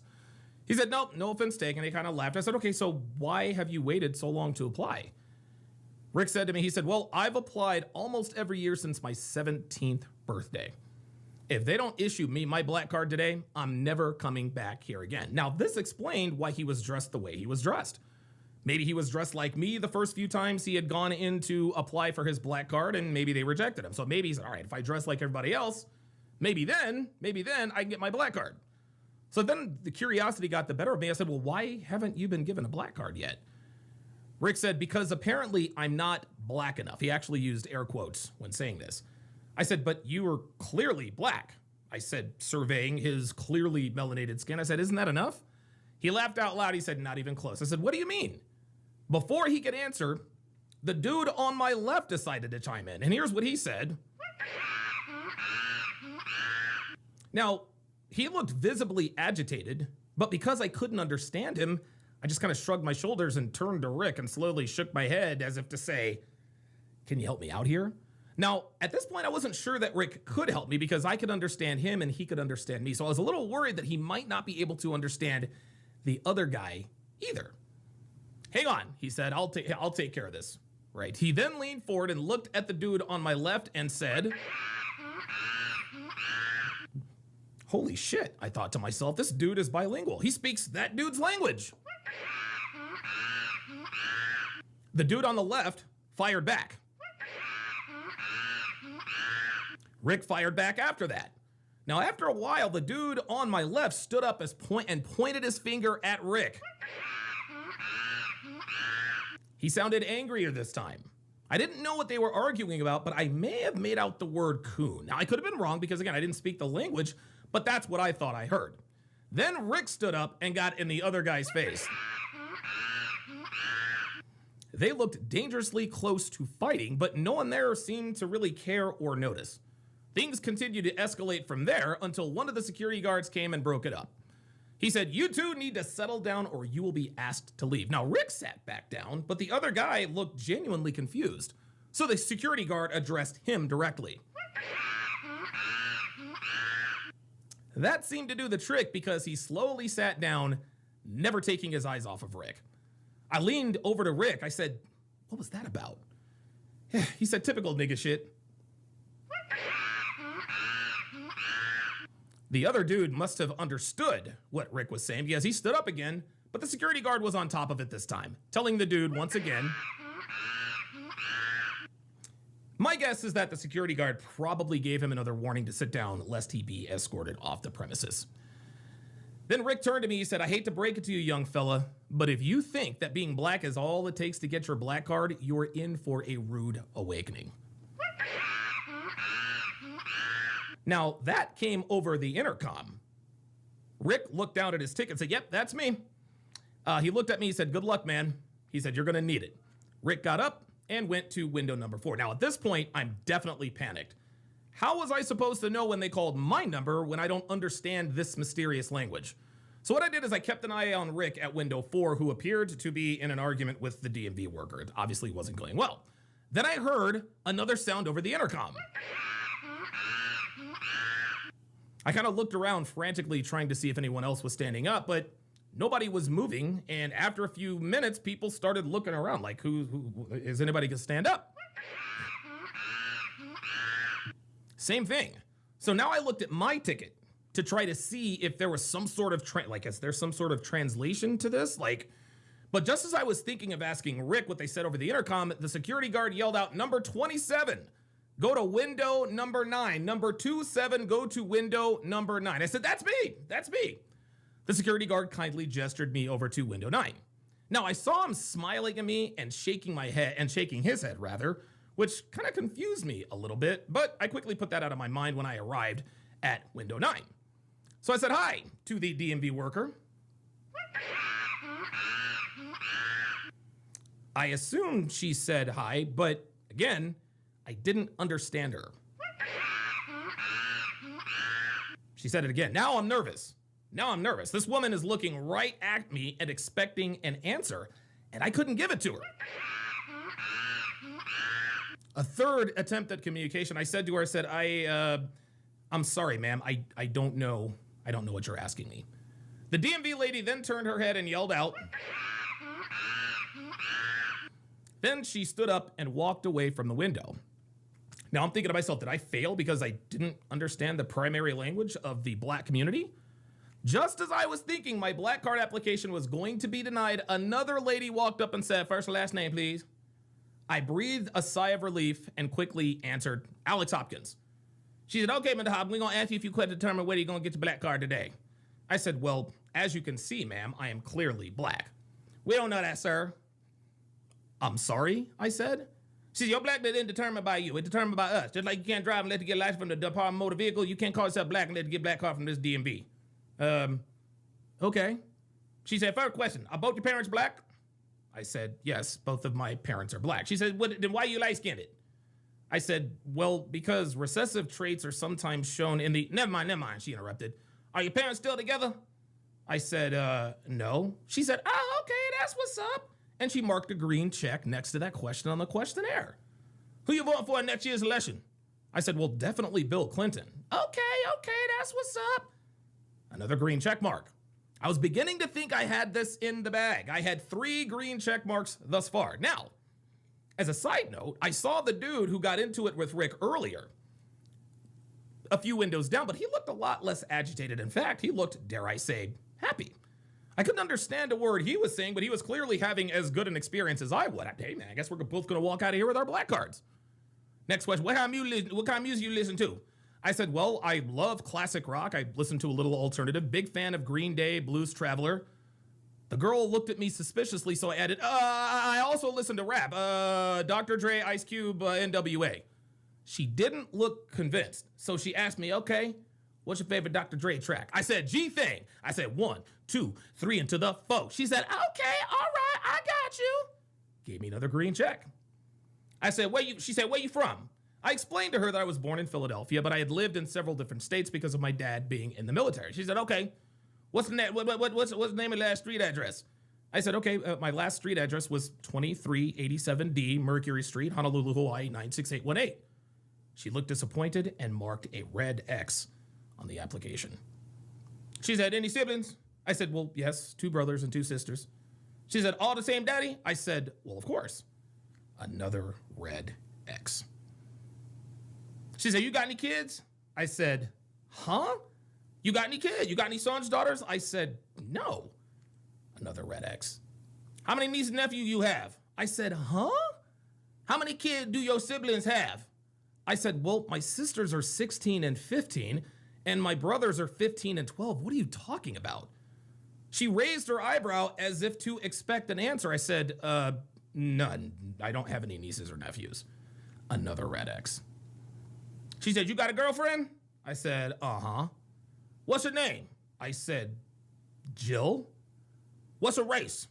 I said, white. Another red X. What's your current GPA? 4.15. Another red X. You plan to go to college? Yes. Another red X. What's your thoughts on Rodney King? I said, well, the cops were clearly wrong for beating the crap out of him, and I think the cops should have gone to jail for what they did. Ding! She gave me a green check mark. Then she asked me, if you don't succeed in life, whose fault is it gonna be? I said, well, it's gonna be my fault, right? Because we're in control of our actions, right? She gave me a red X. She said, last question. I know the answer you finna give, but I'm gonna ask it anyway. Do you think OJ did it? I said, well, yeah, they found his blood in the Bronco. He had motive, opportunity, and he had a history of beating up Nicole. She took a large stamp and pressed it on my folder. Bang! It was rejected.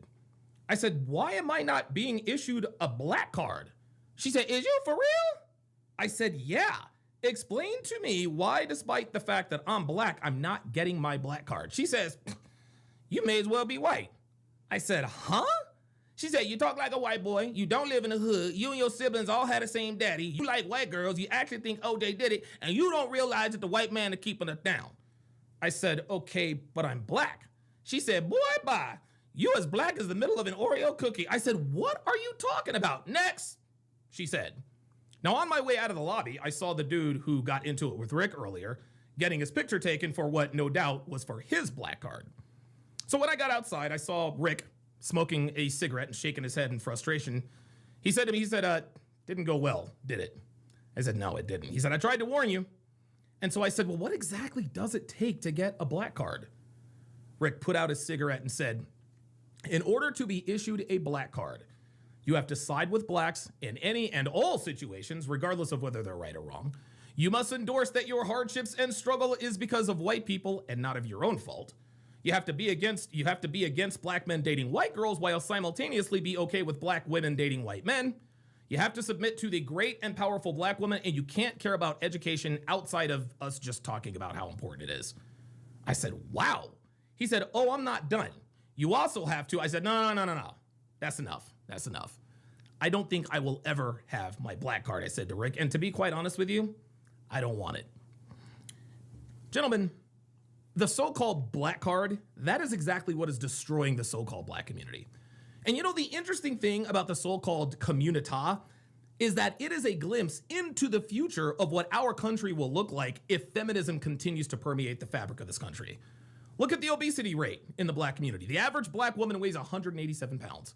That's a direct result of the body positivity movement that feminism started. Look at the rate of bastard children. Better than 3 out of every 4 black babies are born out of wedlock. Feminism started the whole free love movement, but unfortunately, the so-called black community must have completely missed out on the whole birth control movement. The black community also leads the league in unchecked hypergamy, as 3 out of 4 black women will never be married. Incidentally enough, most black women are single mothers. Yeah, I said it. Most black women are single mothers. Offended? Okay, cool. Think of all the black women you know. Think of all the black women you know in your life. How many of them are single mothers? Yeah, thought so. You can thank feminism for that too. Listen, man, the list goes on and on. But these reasons, among others, is why the world doesn't take American black people seriously. Black people have all the rights, if not more, than any other race of person in this country. Black Americans have HBCUs. They have black-owned businesses, streets named after black people, private black clubs, Juneteenth, affirmative action, DEI, welfare, which is literally reparations, but they still scream racism. Yeah, no thanks. You niggas can keep your black card. Yeah? Well, thank fucking God I'm not associated with you monkeys.